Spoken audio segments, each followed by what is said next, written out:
नमस्कार। आज एनडीडीबी संवाद श्रृंखला के अंतर्गत इस सत्र जिसका नाम है चुनौती से संभावनाएं, प्रभावी नेतृत्व की भूमिका।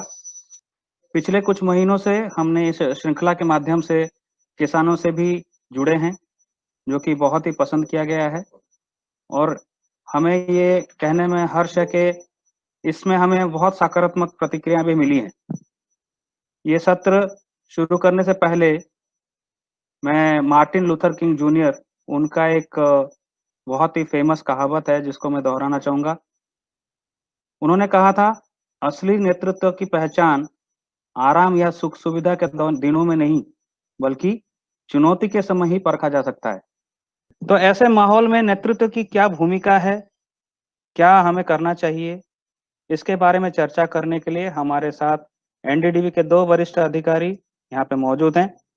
श्री अशोक कुमार गुप्ता, जो सहकारी प्रशिक्षण विभाग के प्रमुख हैं, और श्री राजेश गुप्ता, जो एनडीडीबी सहकारी सेवा विभाग के प्रमुख हैं।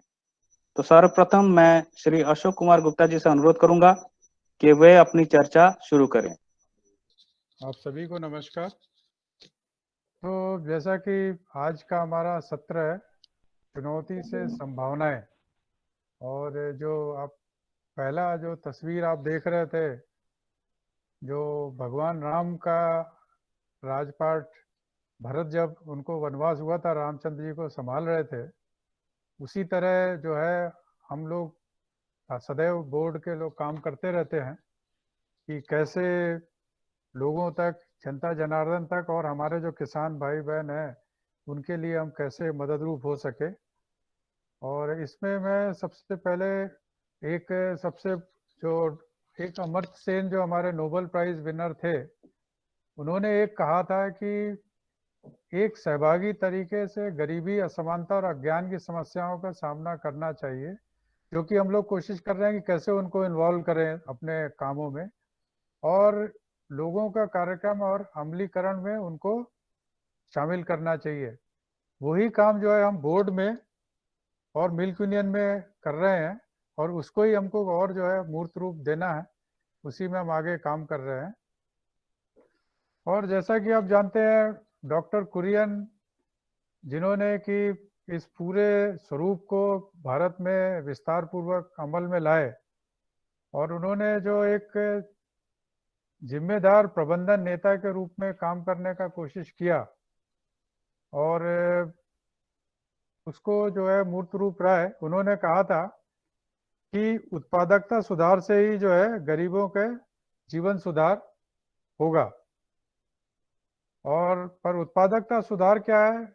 जो लोग इसमें श्रम कर रहे हैं उनकी सुधार उत्पादकता, भूमि की उत्पादकता, और जो संसाधन उसके उपयोग में आ रहे हैं उनकी उत्पादकता। और उत्पादकता सुधार के लिए जो है प्रौद्योगिकी की बहुत ज़रूरत है। इसीलिए आप देखेंगे कि जितने भी प्लांट हमारे सहकारिता विभाग में हैं, जो डेयरी उद्योग में हैं, वो आप देखेंगे कि एक से एक उत्तम तकनीक के प्लांट हैं, जो कि विदेश में कहीं से भी आपका पूरा कंपटीशन का जवाब दे सकते हैं। तो हम उत्तम प्रौद्योगिकी जो है उनको आप लोगों को प्रस्तुत करते हैं, और किसानों को संगठित कर उनका सतत क्षमता वर्धन करना, पशुओं की उत्पादकता का क्षमता वर्धन करना, और जो ये प्रौद्योगिकी उपकरण, साधन, तरीके और तकनीकी का जो उपयोग है, इसको ही जो है मशीन कहते हैं। और आप सब ने ये सक्षम रूप से सत्यापित किया है कि मशीनें और दूध उत्पादक सहकारी समितियां और मंडल ने जो है अपने किसानों के जीवन में एक सकारात्मक प्रभाव लाया है। अगला जो आप देखेंगे स्लाइड, उसमें जो है डॉक्टर कुरियन बैठे हैं, त्रिभुवन दास पटेल जो खेड़ा मिल्क यूनियन के प्रथम चेयरमैन थे, और दलाया साहब जो कि टेक्नोलॉजी के मास्टर थे, जिन्होंने दूध प्रोसेसिंग के क्षेत्र में सबसे उत्तम काम किया, और भैंस के दूध का पाउडर बनाने का जो टेक्नोलॉजी भारत में प्रादुर्भाव हुआ, उसका इनका ही काम था। तो जो दूध संघ की रचनाएं हुई कि लोगों की भागीदारी, उत्तम टेक्नोलॉजी और नया करने से जो पॉजिटिव चेंज आया, उसका प्रयास सम्मिलित रूप से किया गया और उसी काम को हम सभी लोग जो है आगे बढ़ा रहे हैं। और उसमें जो जो निदेशक मंडल के सदस्य और चेयरमैन है, उनका एक बहुत बड़ा हाथ है कि कैसे वो इसको आगे बढ़ा करके आगे ले जाएं और भी लोग गरीबों की जो है और अधिक सेवा कर सके। अगला स्लाइड में आप देखेंगे कि कैसे दूध उत्पादक, दूध के प्रोसेसर, मार्केटिंग और ग्राहक, ये चार मिलकर ही जो है पॉजिटिव चेंज किसानों के रूप में प्रदान कर सकते हैं। तो सहकारिता का जो दर्शन है वो है सहकारी रणनीति अपनाकर दूध उत्पादकों की हितों की रक्षा करना।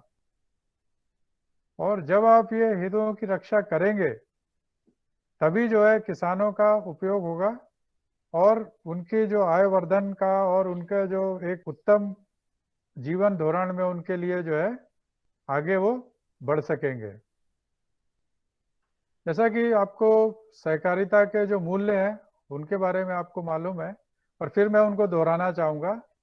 स्वयं सहायता, स्वयं दायित्व का भाव, क्योंकि हमको स्वयं सहायता करनी है और दूसरों की भी सहायता करनी है, और स्वयं दायित्व जो है हमारा, उसका भाव होना चाहिए।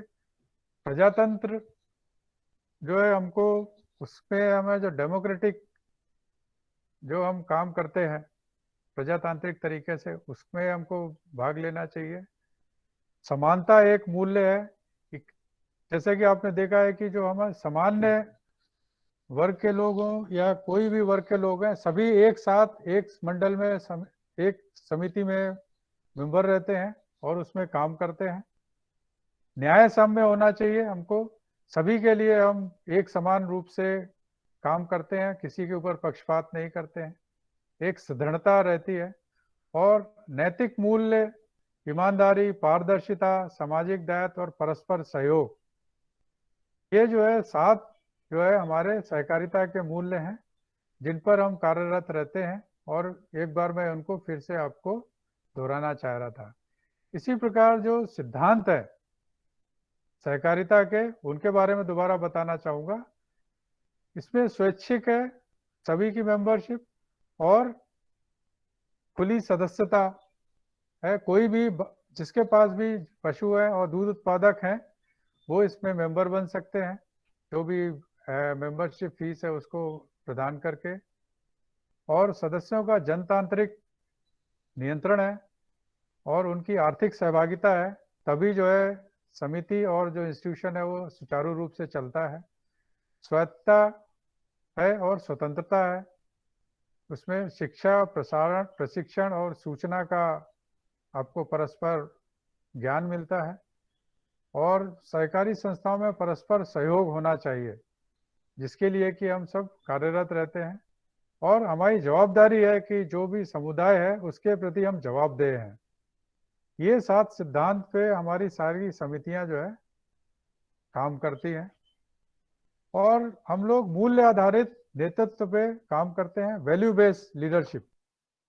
इसमें पहला है कि हमारी सामूहिक जवाबदारी है और दृढ़ता के साथ, तब जो हम मेहनत करते हैं सुदृढ़ता के साथ, और जो भी समस्याएं हैं उनका निवारण करने का प्रयास करते हैं। गरीब के पशुपालन, जो हमारे पशुपालक है उनका, जो भी नियम बायलॉज में दिए हैं या जो नियम बनाए हुए हैं उनका पालन करते हैं। संस्था के प्रति निष्ठावान है, कर्तव्यनिष्ठ है, और लोगों के प्रति जो है उनके कार्य के प्रति हमारी प्रतिबद्धता है। और सशक्तिकरण और जो प्रो एक्शन है उसके ऊपर में हम जो है काम करते हैं। बोर्ड का काम है नीतिगत और वैचारिक निर्णयों का जो काम है वो उनका करना है, और उन नीतियों का कार्यान्वयन से संबंधित जो निर्णय है वो जो मुख्य कार्यपालक अधिकारी हैं वो लेते हैं। जो दीर्घकालिक नीतियां हैं उनका निर्माण करना बोर्ड का काम है। अल्पकालीन या सामयिक निर्णय लेना है, कुछ भी समस्या आती है उसमें, वो काम जो है वो सीईओ का है। संघ के क्या उद्देश्य हैं वो निश्चित करना बोर्ड का काम है, और उन उद्देश्यों को कार्यान्वित करना और उससे संबंधित निर्णय लेना वो जो है वो जो मुख्य कार्यपालक अधिकारी हैं उनका काम है। लक्ष्य को अनुमोदन करना और लक्ष्य प्रस्तावित करना जो है वो कार्यपालक का काम है, और अनुमोदित करना बोर्ड का काम है। जो संसाधन है, जो फाइनेंस उपलब्ध कराना है, उसके लिए वचनबद्ध रहना वो बोर्ड का काम है, और संसाधनों में तात्कालिक और जरूरत जो है उसका प्रबंध करना बोर्ड का काम है। मुख्य कार्यपालक है, यदि वो रिटायर हो रहा है या उनका कुछ आगे काम है तो उसकी जो अन्य जो नेक्स्ट आएंगे उनका निश्चित करना वो बोर्ड का काम है, और विभिन्न विभागों से जो समन्वयन करना है वो जो है एमडी का या मुख्य कार्यपालक अधिकारी का काम है। इसी प्रकार जो भी बोर्ड के डायरेक्टर है उनका एक काम है निदेशक मंडल और जो हमारे चीफ एग्जीक्यूटिव ऑफिसर है उनके प्रशिक्षण, जिम्मेवारी और उनका काम का मूल्यांकन करना। और जो कर्मचारी है मिल्क यूनियन में उनका प्रशिक्षण, जवाबदारी और काम का मूल्यांकन करना वो जो है एमडी के साहब का जवाबदारी है। निदेशक मंडल और कार्यों का मूल्यांकन करना सीईओ के और उसके मापदंड बनाना वो काम बोर्ड का है, पर जो कर्मचारी हैं उनके मूल्यांकन और मानदंड निश्चित करना वो एमडी साहब का काम है। जो संस्था का उपलब्धियों का आकलन करना पूरे संस्था का वो बोर्ड का काम है, और जो भी कार्यपालन के काम है उसकी उपलब्धियों का आकलन जो भी ऑपरेशन से रिलेटेड है वो एमडी का काम है। आम सभा के लिए बोर्ड के सूचना का स्रोत जो है वो बोर्ड है, और उनका संपर्क बनाए रखना जरूरी है। और जो सीईओ है उनका बोर्ड के लिए सूचना प्रदान करना और उनको नियमित जानकारी प्रदान करता रहना वो जो है वो बोर्ड का काम है। ये हम हर बार बताते हैं, पर एक बार फिर से बता रहे थे ताकि जो है इसको हम बार बार दोहराते हैं ताकि इसमें कोई कंफ्यूजन ना हो। तो जैसा बताया कि मिशन बनाना, दीर्घकालीन उद्देश्य बनाना, कॉर्पोरेट रणनीतियाँ, फाइनेंस की मंजूरी देना, नीति नियम बनाना, विनियम की संरचना करना, मिशन उद्योग और उद्देश्यों को बनाना, समयानुसार मूल्यांकन, नए सदस्य स्वीकार करना, बायोलॉज में उपयुक्त संशोधन करना, ये सब जो है मंडल की, निदेशक मंडल की या संचालक मंडल की जवाबदारियां है। इसके अलावा आम सभा की बैठक बुलाना, समय पर चुनाव कराना, ऑडिट क्वालिटेटिव और क्वांटिटेटिव दोनों ऑडिट समय पर हो, जो कि सबसे बड़ा मानदंड है आपका पारदर्शिता का, वो करना। समय पर कार्यपालक अधिकारी की नियुक्ति, धन की यदि कमी हो रही है वो उपलब्ध कराना, कोई सरप्लस अगर मिल्क यूनियन में है उसका क्या उपयोग किया जाए उसके बारे में निश्चित करना, कोई विवाद है उनको निपटाना, और निदेशक मंडल की बैठक में अपने अधिकारों का प्रयोग करना, ना कि कार्य करने वाले कर्मचारियों के कार्यों में हस्तक्षेप करना। अभी देखेंगे ये स्ट्रक्चर हम हमेशा जब भी आप लोग बोर्ड में आते हैं तो बताते हैं, ये स्ट्रक्चर हमारा रहता है। इसमें बोर्ड रहता है, बीच में प्रबंध निदेशक रहते हैं जो कड़ी के रूप में रहते हैं, उसके बाद हर एक ग्रुप में एक मैनेजर होते हैं, प्रोक्योरमेंट के हैं, प्लांट के हैं, मार्केटिंग के हैं, क्वालिटी के हैं, और नीचे कर्मचारी होते हैं। ये एक डायरेक्ट रिलेशन है काम करने का, और इस तरह बोर्ड को काम करना चाहिए। पर कई बार जो है हम जल्दबाजी में और रूटीन में जो काम करते हैं वो हम डायरेक्ट कनेक्ट स्थापित करने का कोशिश करते हैं। ये आपने देखा, डायरेक्ट जो है लोगों से मिलते हैं और उनसे बात करना चालू कर देते हैं। इससे कंफ्यूजन क्रिएट होता है और कई जो है समस्याएं उत्पन्न होती हैं जिसका निराकरण धीरे धीरे मुश्किल और असंभव बनता जाता है। इसलिए जो पहला स्ट्रक्चर हमने बताया था उसमें काम करें। इसमें और अधिक उदाहरण के साथ हमारे जो साथी राजेश गुप्ता जी हैं वो आपको और इस विस्तार से बताएंगे, क्योंकि वो कम से कम 8 मिल्क यूनियन के बोर्ड्स में एनडीडीबी को रिप्रेजेंट करते हैं और वो रोजाना इस तरह की समस्याओं से जूझते हैं और वो हमेशा जो है इसके निराकरण के लिए अनुरोध करते रहते हैं।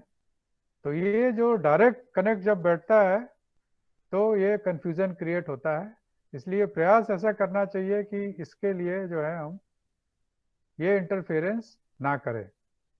तो इससे बोर्ड जो है सुचारू रूप से काम कर सकता है और पूरी संस्था जिन उद्देश्यों के लिए निर्मित की गई है उसमें वो काम कर सकती है।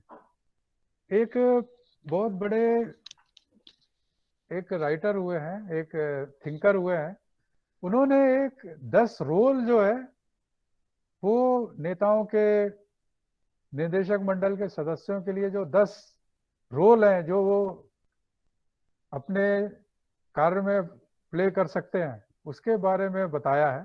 तो उनके बारे में मैं आपको संक्षेप में बताना चाहूँगा। पहला जो रोल है वो है अंतर व्यक्ति या इंटरपर्सनल रोल। इसमें हम काफ़ी काम करते हैं, जैसे कि फिगर हेड नाम, मतलब उसमें जैसे आपको कोई फीता काटना हुआ या किसी चीज़ का उद्घाटन करना हुआ, आपको एक संबोधन देना हो, ये रोल जो है हम सफलतापूर्वक करते हैं। दूसरा जो है एक नेतृत्व है कि कुछ समूह का नेतृत्व करना है या पूरे मंडल का नेतृत्व करना है, उसका एक्टिव रोल करते हैं। तीसरा जो है आपका लायजन का, जो आपका संपर्कशीलता है मिल्क यूनियन के साथ में, जो डिस्ट्रिक्ट एडमिनिस्ट्रेशन है या राज्य के जो इशू हैं उनके बारे में चर्चा करना, वहां पे अपने मिल्क यूनियन के हितों को संरक्षित करना, ये लायजन का रोल है। ये 3 जो है इंटरपर्सनल रोल में आते हैं, इनको हम काफी सफलतापूर्वक करते हैं।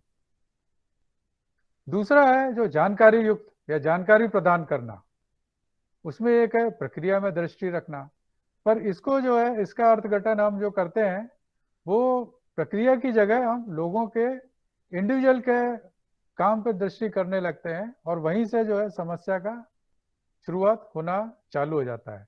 दूसरा है प्रचार प्रसार करना, वो भी एक बहुत इंपॉर्टेंट रोल है कि जो भी संस्था की या बोर्ड में जो भी नीति निर्माण हुए हैं उनका किसानों तक पहुंचे। इसके लिए बहुत जरूरी है कि उनका प्रचार जो है, उनका प्रसार जो है समय पर, समय अनुरूप और विस्तार से किया जाए, क्योंकि आप ही लोग जो है वो रिप्रेजेंट करते हैं उनको बोर्ड में और आप लोग जो है सबसे प्रभावी रूप से उनको बता सकते हैं। इसलिए बहुत जरूरी है कि आप जो है रेगुलर संपर्क लोगों के साथ कर सकें, क्योंकि अभी व्यक्तिगत संपर्क बहुत मुश्किल है संस्थाओं के साथ में। इसके लिए आप जो है जिस तरह हम ये वेबिनार कर रहे हैं या आप व्हाट्सएप में भी मीटिंग कर सकते हैं, अभी व्हाट्सएप ग्रुप बना करके उसमें भी कैमरा के थ्रू मीटिंग कर सकते हैं। इस तरह के वेबिनार बहुत आराम से आप संक्षेप में लोगों के साथ कर सकते हैं और उससे जो ये प्रचार प्रसार का है वो आप काफी प्रभावी रूप से कर सकते हैं। तीसरा जो इंटरपर्स इंफॉर्मेशनल रोल है वो है प्रवक्ता का। आप एक कड़ी हैं, जो समितियां हैं उनके लिए आप प्रवक्ता हैं बोर्ड में, और जो बोर्ड में निर्णय लिए जाते हैं उनके बोर्ड के मिल्क यूनियन के आप प्रवक्ता हैं समिति के प्रति। तो ये जो आपका बीच का जो रोल है वो काफी इंपॉर्टेंट हो जाता है, क्योंकि आप जो निर्णय लिए गए हैं वो निर्णय तो बता सकते हैं, पर वो निर्णय लेने के लिए जो लॉजिक है, जो जो उसमें काम आया है, जो चर्चा हुई है, उसके बारे में भी आप विस्तार से बता सकते हैं कि जो निर्णय लिया गया है उसके पीछे क्या कारण है जिसकी वजह से ये निर्णय लिया गया है, वो बताना बहुत जरूरी है, जो कि प्रवक्ता का काम होता है। इसमें आप प्रभावी रूप से करते हैं। और अंतिम जो 4 रोल आते हैं वो निर्णायक के रोल होते हैं, और ये निर्णय लेना है वो आपका चर्चा के लेने के बाद बोर्ड में, ये निर्णायक का जो आपका रोल है ये आपको कोशिश करना चाहिए कि इसमें आप सक्रिय रूप से भागीदार हो, ना कि कोई दूसरा आपके प्रति निर्णय ले। उसमें एक होता है जो उद्यमी का जो या एंटरप्रेन्योरल रोल है, या इसको कहते हैं समयकारिता, टाइम वैल्यू फॉर मनी। यदि समय पे कोई निर्णय लिया गया तो उसकी कीमत है, यदि समय चूक गए और बाद में निर्णय लिया गया तो उसकी कोई कीमत नहीं रह जाती है। और चूंकि हम जो है व्यापार से संबंधित है, इसलिए समय सामयिक रूप से जो अगर हम निर्णय ले सके समय पर और संस्था के लार्जर उपयोग को ध्यान में रख के अगर निर्णय ले सकें तो वो काफी प्रभावी होगा। दूसरा रोल जो है वो संकट निराकरण या डिस्टरबेंस हैंडलर, या बाधा कोई आने पर उसका निराकरण। ये बहुत अगत्य का या बहुत महत्व का रोल है जिसमें हमको प्रभावी रूप से काम करना चाहिए। और यही काम है, क्योंकि जो प्लांट के और जो मिल्क यूनियन के कर्मचारी हैं वो दूध एक बार डॉक पे आ गया उसके बाद का काम तो प्रभावी रूप से कर सकते हैं, पर जो मंडल के साथ में या मंडली के साथ में या इंडिविजुअल किसान के साथ में जो समस्याएं हैं उनके निराकरण के लिए जो है आपका एक बहुत महत्वपूर्ण रोल है, वो आपको जरूर निभाना चाहिए। और ये निर्णायक रोल अगर हम करेंगे तो काफी प्रभावी हम हो सकते हैं। एक बार हमारा यहाँ पे वसुधारा मिल्क यूनियन है, उसके जो एमडी साहब हैं डॉक्टर वशी, उनके साथ बात हो रही थी तो वो कह रहे थे कि डॉक्टर कुरियन और त्रिभुवन दास पटेल साहब की जो जोड़ी थी वो इसीलिए सफल हो पाई सबसे ज्यादा, क्योंकि जो भी गांव से मंडली से रिलेटेड जो भी प्रश्न थे उनका निराकरण काफी हद तक त्रिभुवन काका करते थे, और जो मिल्क यूनियन से रिलेटेड और जो रोजमर्रा की जॉबदारी से रिलेटेड जो भी काम होते थे वो सारे काम जो है डॉक्टर कुरियन स्वयं करते थे, पर उसकी जानकारी जो है वो बोर्ड को प्रदान करते थे। तो ये बहुत जरूरी है कि जो भी संकट आए, जो भी कष्ट आए, उनका निराकरण में जो है आप लोग सक्रिय रूप से भागीदारी कर सके। फिर जो भी रिसोर्सेज हैं, जो भी मिल्क यूनियन में रिसोर्सेज आते हैं उसका एक समान रूप से न्याय सम्य रूप से उसका जो है हम वितरण या एलोकेशन जो है मंडलियों में कर सके, ताकि सबको प्रभावी रूप से लाभ मिल सके। और चौथा जो इम्पोर्टेंट है वो मध्यस्थता, नेगोशिएटर, क्योंकि आप जो है कड़ी हैं मिल्क यूनियन और सोसाइटी के बीच में, तो कई बार मध्यस्थता का रोल आता है और उसको अगर हम निष्पक्ष रूप से निभा सकें तो काफी आप प्रभावी हो सकेंगे। और इसका एक जो मैं कह रहा था, एक जो विचारक थे वो मिन्सबर्ग करके एक विचारक थे, उन्होंने ये 10 रोल का निर्माण किया था और उसमें उनका ये कहना था कि अधिकतर लोग जो है वो शुरू के 3 रोल और जो इंटरपर्सनल रोल है और इंफॉर्मेशनल रोल जो बाकी के 3 हैं उसमें ज़्यादा अपना समय देते हैं, और जो बाकी के जो निर्णायक के जो 4 रोल है वो चाहते हैं वो कोई और करे, और तभी जो है वो अप्रभावी हो जाते हैं। और यदि आपको संपूर्ण रूप से प्रभावी होना है तो जो है आपको 60% जो अपना काम है वो निर्णायक के रूप में करना चाहिए, और बाकी जो 40% है उसमें जो है जो इंफॉर्मेशनल रोल है वो, और सबसे कम जो है वो जो है इंटरपर्सनल रोल में करना चाहिए, क्योंकि वो जो है महत्वता के हिसाब से इस तरह का वितरण होना चाहिए, तभी जो है आप प्रभावी होंगे और आपकी जो मंडल है वो सुचारू रूप से आगे बढ़ सकेगा। अभी आगे बढ़ते हैं कि डेयरी सहकारिता क्या है। तो काफी लोग हम बोर्ड में भी चर्चा करते हैं और जो है लोगों से जब पूछते हैं तो सब अपने अपने तरीके से बताते हैं। ये आप लोगों ने कहानी एक देखी होगी कि एक हाथी के लिए जो है 8 लोगों के जो है आंखों में पट्टी बांध दिया और उनसे पूछा कि ये हाथी क्या है, तो सबने जिसके हाथ में जो आया, जिसके हाथ में सूंड आई उसने बोला ये सांप है, जिसके हाथ में कान आया उसने बोला सूप है, दांत जिसके हाथ में आया वो बोले भाला है।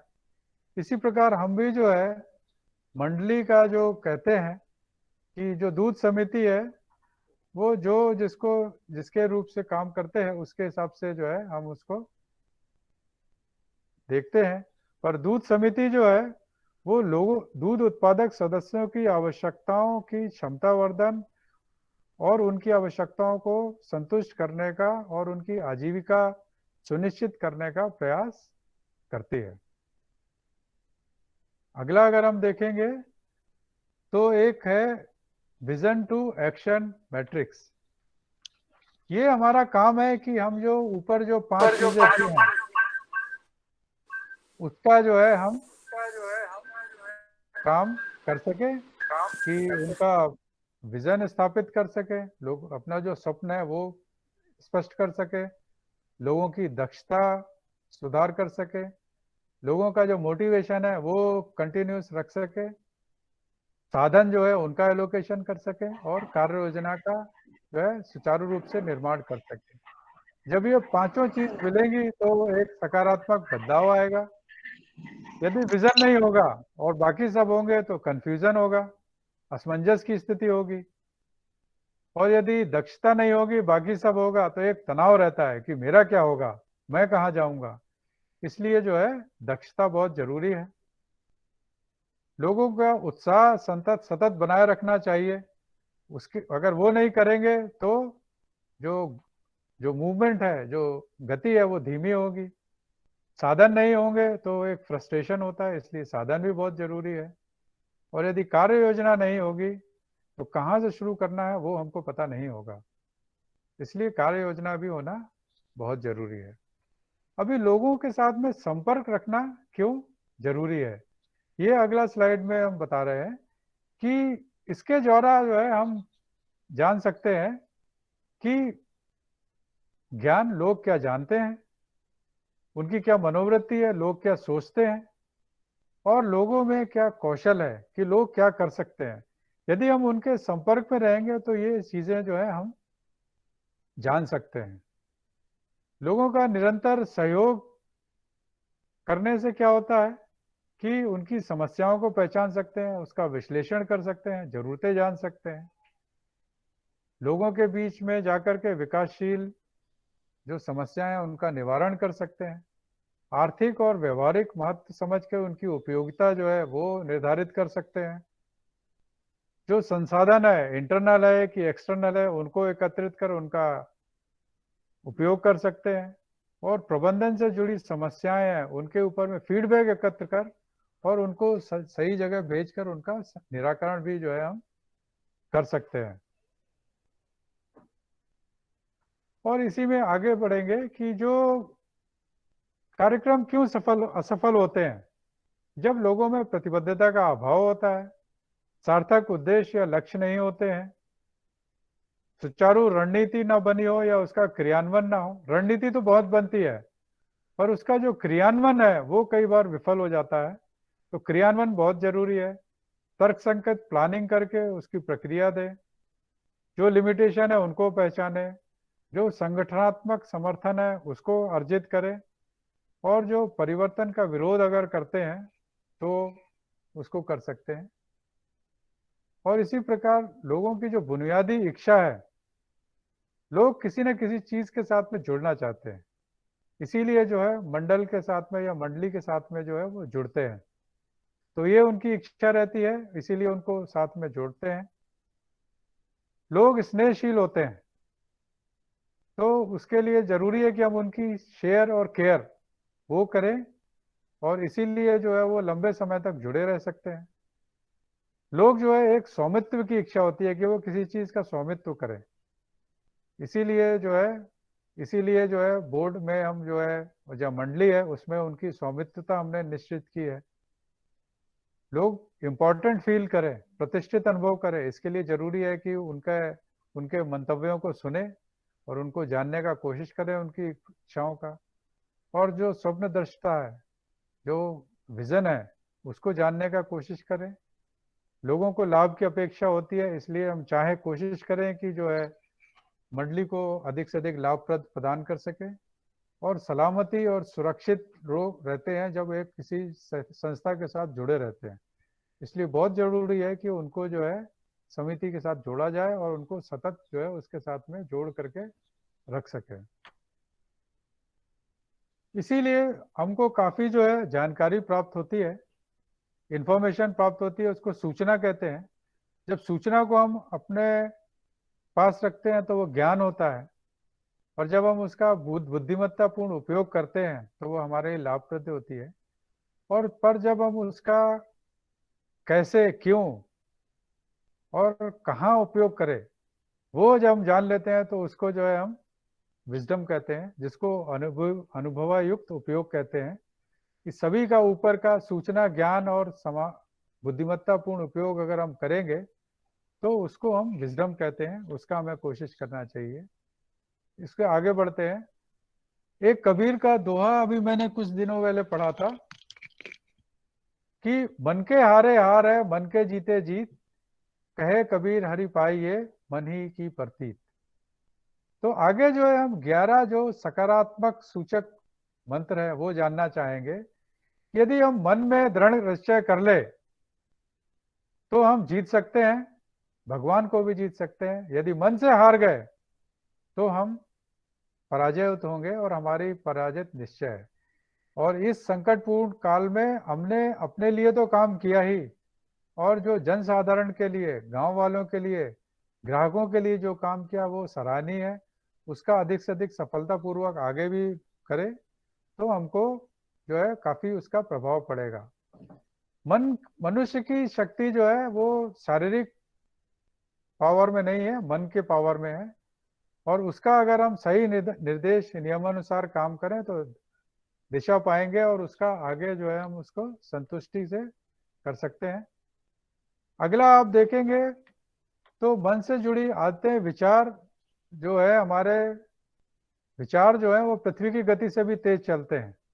यदि हमको स्थिरता प्राप्त कर सके और उनको जो है सही दिशा दे सके, तो ये देखें आप, ये कोविड के समय में जब ये एक नागपुर के एक प्रौद्योगिक है, इन्होंने देखा कि ड्राइवर नहीं मिल रहा है, और ये समय में उन्होंने एक रिमोट से चलता हुआ ट्रैक्टर का निर्माण कर लिया। तो ये आपके अगर मन में ठान लें और मन को प्रशिक्षित कर लें तो आप कुछ भी कर सकते हैं। इसी तरह आप लोगों ने भी कई नई चीजें की होंगी, उसको जो है अगर हम अंत में शेयर करें तो काफी खुशी होगी और लोगों को भी जानकारी मिलेगी। जैसे आपने देखा कि इन्होंने जो है ट्रैक्टर का ड्राइवर की कमी हुई तो इन्होंने एक रिमोट से चलने वाला ट्रैक्टर जो है निर्मित कर लिया। और मन का जो कर्म जो है वो एक घनिष्ठ संबंध है। तो आपने देखा जैसे डॉक्टर कुरियन ने कैसे जो मन और कर्म को एकत्रित किया, तो उन्होंने जो एक दुनिया में कहीं काम ना हो सका वो काम करके दिखाया। तो जो आपके विचारहीन काम जो है वो पीछे छूट जाते हैं, और मजबूत इच्छा शक्ति से जो है आप अधिक से अधिक काम कर सकते हैं। चौथा जो है विचार कर्म का बीज है। तो आप अगर जो विचार करेंगे और उसको कर्म में परिवर्तित करेंगे तो अपना जीवन जो है और भी सुंदर आप जो है बना सकते हैं। अगला जो है पांचवा जो है वो है कि मानसिक स्तर पर समझ को विकसित कर जीवन का अगर उद्देश्य बना लेंगे तो जो है आप सकारात्मक बदलाव ला सकते हैं। ये अभी आपने देखा होगा, ये जो है श्री लांजी जी, इन्होंने जो है अभी कुछ दिन पहले आया था, इन्होंने अपने जीवन काल में एक 3 किलोमीटर लंबी नहर खोद डाली अकेले। तो ये जो है सकारात्मक मन में अगर ठान लें तो आप जो है कुछ भी कर सकते हैं। ये जो है दशरथ मांझी 2 के नाम से अभी काफी जो है चर्चित हो रहे हैं, जिन्होंने 3 किलोमीटर की नहर जो है अपने आप खोद डाली। अधिकतर समय हम कोशिश करते हैं कि हमारे जीवन में जो भी घटना हुई है उसके लिए कोई और जवाबदार है, और जब हम ये किसी और को जवाबदार घोषित करते हैं तो जो हम जवाबदार हैं उसको जो है हम नहीं मानते हैं। और यदि ऐसा होता है तो हम जो है वर्तमान परिस्थिति से, जिम्मेवारी से जो है हटने की कोशिश कर रहे हैं, ये माना जाता है।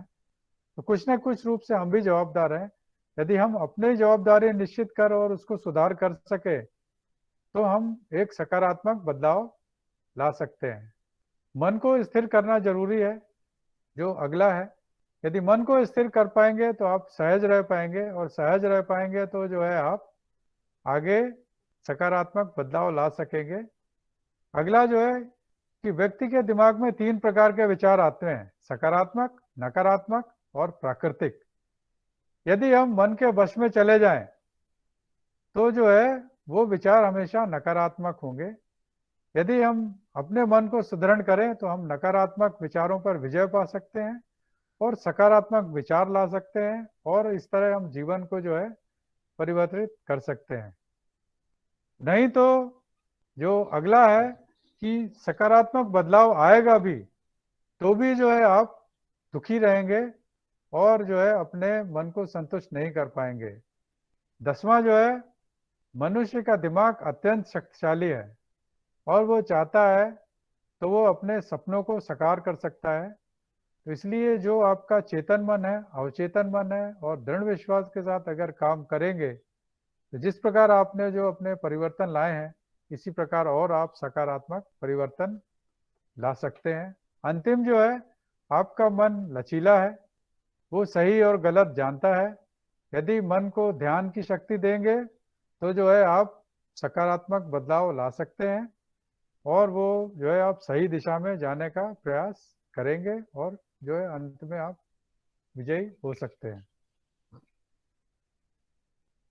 अगला आपने ये देखा होगा, हमको ये जो आपने देखा, ये बगुला जो आपने देखा है कभी भी आसमान में उड़ते हैं, ये हमेशा ऐसे तिकोने आकार संरचना बनाकर उड़ते हैं। इसमें जो सबसे आगे चल रहा है वो युवा, मजबूत, दृढ़ और नेता होता है। और ये जो स्ट्रक्चर है, जो संरचना है, इसको एरोडायनामिक स्ट्रक्चर कहते हैं।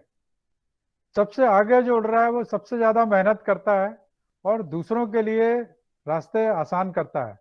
जब ये थक जाता है तो उसके बाजू में जो 2 चल रहते हैं वो उसका स्थान लेते हैं और वो आगे दिशा प्रदान करते हैं। और जब कोई थक जाता है तो वो अकेला नहीं उतरता है, उसके साथ में 2 या 3 साथ में उतरते हैं और जो आगे का सफर सुगम करते हैं। और इसके अंत में जो लोग चल रहे हैं वो जो कमजोर, बीमार या थक जाते हैं वो होते हैं, उनको कम मेहनत करना होती है। तो हमको ये कोशिश करना है कि हम अधिक से अधिक काम करें और जो आगे चल रहे हैं उसी तरह चले, ताकि जो है हम लोगों की समस्याओं का समाधान कर सकें और जो है सुचारू रूप से संस्था को आगे चला सके। अंतिम जो है, आपको धन्यवाद देना चाहूँगा और जो आपने सकारात्मक बदलाव का जो प्रयास किया है उसको आगे भी चालू रखें और जो मंडल का जो काम आप कर रहे हैं उसको प्रभावी रूप से आगे चला सके, उसके लिए कार्यरत रहें। आप सभी को अभिनंदन जो इस संकटपूर्ण परिस्थितियों में आपने काम किया। लोगों के साथ संपर्क स्थापित रखें, उनको समझाएं कि क्या परिस्थितियां चल रही हैं, और यदि ये आप कर सकेंगे तो आप अपने मंडल को, अपने मंडली को और अपने दूध संघ को सकारात्मक रूप से आगे ले जा पाएंगे। धन्यवाद। धन्यवाद सर। मुझे आशा है कि ये प्रस्तुतिकरण के बाद आप नेतृत्व की परिभाषा को अच्छी तरह समझ पाए होंगे और इस संकटपूर्ण घड़ी में हम किस तरह अपने परिवार यानी जो संघ है हमारा या समिति है उसको किस तरह आगे लेके जाएंगे। तो देर ना करते हुए मैं श्री राजेश गुप्ता सर से अनुरोध करूंगा कि वो अपने प्रस्तुतिकरण को रखें। नमस्कार, आप सभी को मेरा बहुत बहुत अभिनंदन। तो हम देखते हैं कि किस किस दूध संघ ने कहाँ कहाँ इस दौरान कैसे कैसे अपनी व्यवस्था को बनाए रखा और वो कैसे कैसे चलाया, और आगे हम इसमें क्या कर सकते हैं। मैं एक प्रस्तुति के माध्यम से जल्दी से इसको आपके साथ साझा करता हूं। देखिए, बहुत ही उदासी वाले दिन थे, डर का माहौल था सब जगह। जो गांव में हमारे लोग थे, जो शहर में जो हमारे काम करते हैं बच्चे, गांव के अधिकतर बच्चे काम करते हैं, वो लौट के घर को आ गए थे। लोगों की भीड़ थी जगह जगह, अर्थव्यवस्था सिकुड़ रही है। अभी देख रहे हैं आपके कोई चीज सिवाय खाने पीने की बिकी नहीं रही है। छोटा आदमी, आम दुकानदार, आम उत्पादक जो बहुत सी चीजों से अपना रोजगार चलाता था, अभी एकदम बहुत विपरीत परिस्थितियों में है। और ये जो दर्द है, ये बढ़ता ही जा रहा है। अभी आप देख रहे हैं कि जो नया जीडीपी जो ग्रॉस डोमेस्टिक सकल घरेलू उत्पाद का जो आंकड़ा आया है, वो लास्ट ईयर से हमारी अर्थव्यवस्था 23% सिकुड़ चुकी है। बढ़ने की हम जो बात कर रहे थे जीडीपी में कि कम से कम बढ़ोतरी होगी, वो तो बढ़ोतरी तो हो ही नहीं रही है। दुनिया में तेजी से सिकुड़ती अर्थव्यवस्था है, यूएस की भी सिकुड़ी है, यूके की भी सिकुड़ी है, और हमारा जो इकोनॉमी है, जो अर्थव्यवस्था है, वो 23% तक कमी आ गई। मतलब उद्योग धंधों में हमारे 23% कमी आई है। और मैंने बोला कि सहकारी समितियों ने ऐसे समय दूध की खरीदी जारी रखी जब निजी क्षेत्र और जो भी हमारे दूधिया और जो असंगठित क्षेत्र था उसमें ठहराव आ गया, क्योंकि उनके पास कोई मार्केट नहीं था तो उन्होंने बंद कर दिया। किसानों को दूध की जो कीमत है और दूध का जो उनकी दूध का जो मूल्य है वो भी लगातार चुकाया जा रहा है। एक आध दूध संघ में क्योंकि उनके पास स्टॉक ज्यादा हो गया है, उसमें थोड़ी बहुत देरी हुई है। लगातार प्रयास किए जा रहे हैं कि किसानों को उसका पेमेंट समय से पहुंचाया जाए। ऐसी कठिन परिस्थितियों में होने के बाद भी बाजार में दूध की उपलब्धता दूध संघों ने लगातार जारी रखी है, उसकी कोई रेट नहीं बढ़ाई है, उसका कहीं कालाबाजारी नहीं हुआ है।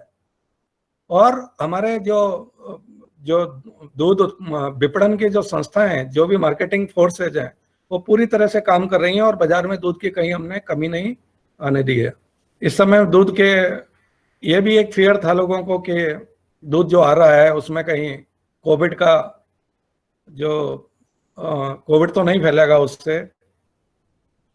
तो उसके लिए हमने जितने भी दूध संग्रह हमारे जो सोसाइटी थी, समितियों पे थी, हमने पूरी जो भी सावधानी थी वो जारी रखी। आप ये देख रहे हो कि समितियों में बाकायदा ये गोल चक्कर बनाए गए, किसानों को जो सोशल डिस्टेंसिंग है, जो दूरी एक दूसरे से रखनी है, उसके बारे में बताया गया। दूध समितियों ने कैसे कोविड के दौरान दूध को निकालना है, लाना है, उसके बारे में पूरी जो सावधानी थी।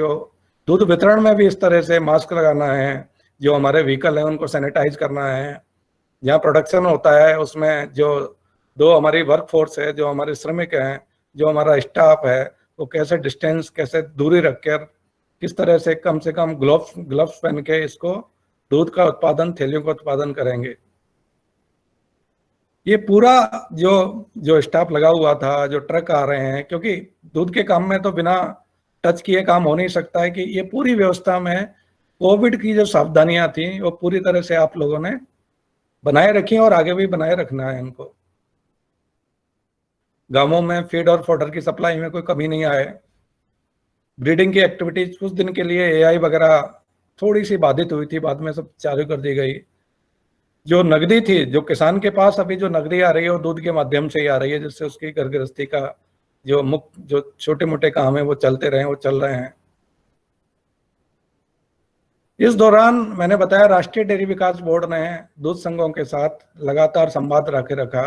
हमने भारत सरकार को लिखा, यहाँ से सीधे हम दूध संघों को समय समय पर जो थे हम पत्रों के माध्यम से, यूट्यूब वीडियोस के माध्यम से, पोस्टर के माध्यम से ये दिशा निर्देश जारी करते रहे कि कोविड के दौरान दूध संघों को क्या क्या सावधानियां रखती हैं, जिससे इस महामारी के दौरान भी हम अपने व्यवसाय को सावधानी से जारी रख सकें। और ये हम निरंतर समय समय पर करते रहे। फिर दूसरी समस्या आई कि बहुत सा स्टॉक बन गया था, क्योंकि पाउडर बहुत बना, घी बहुत बना और मार्केट में डिमांड कम हो गई। कभी सोचा नहीं था कि गर्मी के दिनों में पाउडर की डिमांड नहीं होगी। डेयरियों ने तैयारी कर रखी थी, प्राइवेट ने तैयारी कर रखी थी, सर्दी में पाउडर बनाते हैं कि हम गर्मी में इसको बेचेंगे।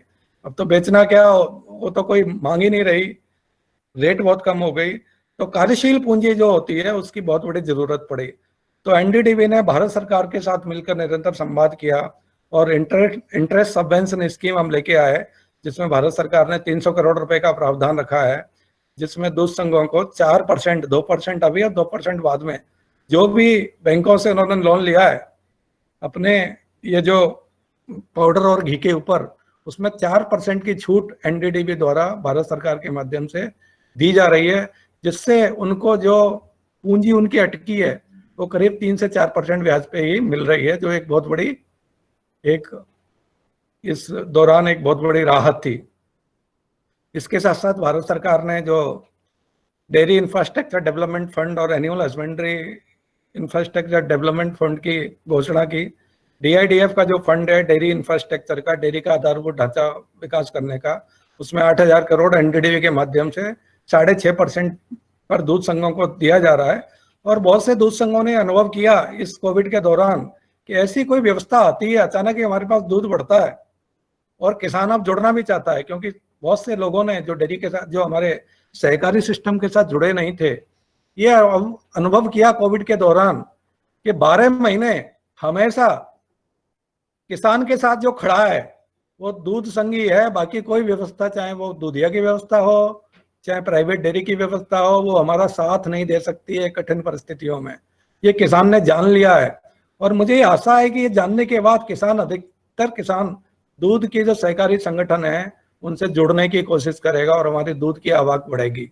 ऐसी स्थिति में हमारे जो प्लांट पुराने हो गए हैं या हमें कैपेसिटी बढ़ानी है या उनका कुछ नया प्रोडक्ट, हमने ये देखा कि प्रोडक्ट बनाना है, हम और क्या करें, उसके लिए डेयरी बुनियादी ढांचे का एक फंड आया हुआ है जिसमें 6.5% पर ऋण उपलब्ध कराया जा रहा है NDDB के द्वारा। यहाँ आप अपने प्रोसेसिंग प्लांट है, पाउडर प्लांट है, अन्य पदार्थों के प्लांट हैं और दूसरे BMC लगाने हैं, उसकी मजबूती कर सकते हैं और ये बहुत कम रेट पर, और आगे भी अगर रेट कम होती है तो इसकी संभावना है आप अपने दूध संघों को इसके माध्यम से लाभान्वित कर सकते हैं। इसका एक और योजना लॉन्च किया भारत सरकार ने, किसान क्रेडिट कार्ड की। बहुत दिनों से डिमांड थी कि जो किसान है, जो खेती करता है, क्रॉप के लिए तो किसान क्रेडिट कार्ड है पर दूध के किसानों को इसमें फायदा नहीं मिल रहा है।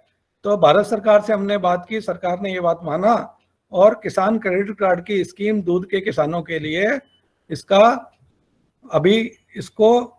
लागू करने के लिए भारत सरकार ने एक बहुत बड़ा अभियान छेड़ रखा है जिसकी डेट फिर बढ़ाई गई है। मेरा आप सभी दूध संघों से निवेदन है कि किसान के फॉर्म भरवाएं। इसमें कुछ प्रॉब्लम आ रही है कि बैंकों के साथ बैंक वाले उस अच्छी तरह से सहायता नहीं कर रहे हैं या फॉर्म को पकड़ नहीं रहे हैं या क्रेडिट कार्ड नहीं बना रहे हैं, पर ये सब समस्या दूर होगी। फॉर्म भरवाने का जो काम है, हमारे किसान को किसान क्रेडिट कार्ड का जो आवेदन करना है, वो काम दूध संघ करते रहे और इसका लाभ जरूर मिलेगा। तो NDDB ने ये 4-5 योजनाएं जो भारत सरकार के माध्यम से, राज्य सरकारों के माध्यम से, और एक दूसरा और हमने काम किया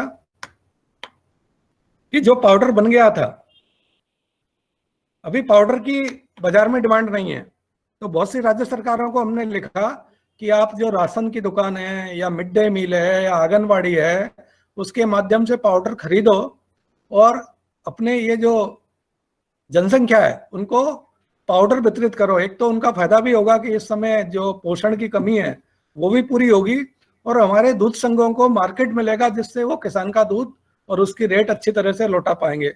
बहुत सी राज्य सरकारों ने हमारी बात सुनी। हरियाणा में ये काम जारी है, राजस्थान में जारी है, कर्नाटका में जारी है और उन्होंने इस योजना को लागू किया है जिससे किसान दूध संघों का इसमें बहुत फायदा हो रहा है और जनता को भी और हमारे बच्चों को भी जो कुपोषित हैं उनको ये लाभ मिल रहा है। आप जो गुप्ता साहब ने पहले बताया था, संचालक मंडल का एक काम है कि सरकार के साथ और जो किसान है उसके रूप में पुल का काम करना। कई लोग राजनीति से भी जुड़े हैं। आपके पास एक, अगर आप संचालक मंडल में हैं तो आप अध्यक्ष हैं तो आपके पास 1 लाख किसानों की आवाज है। आप लगातार सरकार को इस बात को रखिए, किसी भी माध्यम से अखबार में छपवाइए, मुख्यमंत्री को कागज लिखिए, मंत्रियों को लिखिए, दूसरे जो भी प्लेटफॉर्म हो सकते हैं जहां भी जाते हैं, आपके MLA MP से मिलिए। इस बात को बहुत तेजी से रखिए, मजबूती से रखिए कि इस समय दूध संघ जनता का जो साथ दे रहे हैं, सरकार को उनका साथ देना चाहिए।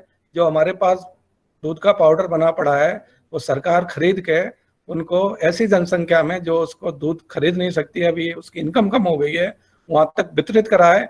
इससे कई फायदे होंगे। एक तो उनको अच्छा खाने का मिलेगा, जो नहीं खा पा रहे हैं वो कुपोषित हैं, और दूध संघों को एक मार्केट मिलेगा जिससे वो किसान को दूध की कीमत लौटा पाएंगे और अच्छी कीमत और समय पर पैसा लौटा पाएंगे। तो ये बात आप लगातार सरकार के साथ उठाइए। राष्ट्रीय डेयरी विकास बोर्ड ये बात लगातार केंद्र सरकार से और राज्य सरकारों के साथ संवाद कर रहा है। हर जगह हमारे चेयरमैन हर फोरम से इस बात को तेजी से रख रहे हैं कि संकट की इस घड़ी में राज्य सरकारों को, केंद्र सरकारों को ये सेक्टर है दूध का, इसको बचाना चाहिए और दूध के किसान को बचाना चाहिए, क्योंकि ये ही आगे रोजगार का भी एक, गांव में जो हमारा श्रमिक भाई शहरों से लौट के गए हैं, एक बड़ा माध्यम, उनकी लाइवलीहुड का एक बड़ा माध्यम हो सकता है जो आई थी। और दूसरी बात, एक कोविड ने हमें ये भी सिखाया है, कुछ हमें लेसन भी सिखाए हैं, आप सभी बैठे हुए हैं, कुछ इसने हमें पाठ पढ़ाया है कि हमें कैसे अपने व्यवसाय को आगे बढ़ाना है, हमें किन किन चीजों पे ध्यान देना है। तो जो आपने किया वो मैंने कुछ लिखा था, मैंने आपको दिखाया। अभी आपको आगे क्या करना है उसके बारे में थोड़ी सी चर्चा। स्थायी व्यवसाय सुनिश्चित करने के लिए अवसर और आगे का रास्ता। अभी हमने देखा है कि सबसे ज्यादा, क्योंकि हमारे इसके आज की इस वर्कशॉप में बिहार और उत्तर प्रदेश के बहुत से दूध संघों के संचालक मंडल जुड़े हैं, और जो माइग्रेटरी लेबर थी, जो लेबर भी इन प्रदेशों में सबसे ज्यादा लौट के गई है, और किस विषम परिस्थितियों में बंबई से, दिल्ली से, महाराष्ट्र से, कर्नाटका से, बेंगलोर से ये लेबर किस स्थिति में, जो हमारे किसानों के बच्चे थे वो वापस अपने गांवों में पहुंचे हैं। अब उनके सामने एक बहुत बड़ा जो प्रॉब्लम है, जो समस्या आ रही है कि गांव में करें क्या, खेती तो सीमित है। तो बहुत सी हमारे, हम यहाँ एनडीडी में बैठते हैं, हमें रोज के बहुत फोन आते हैं, ईमेल्स आते हैं, बहुत से जो हमारे शहर से लोग गए हैं, जो हमारे वर्कफोर्स है, जो हमारे साथी हैं, भाई हैं, जो नौजवान हैं, वो इस बात पर विचार कर रहे हैं कि डेयरी एक ऐसी व्यवस्था हो सकती है जिसमें मैं गांव में ही बैठ के अपना एक कमाई का जरिया ढूंढ सकता हूँ।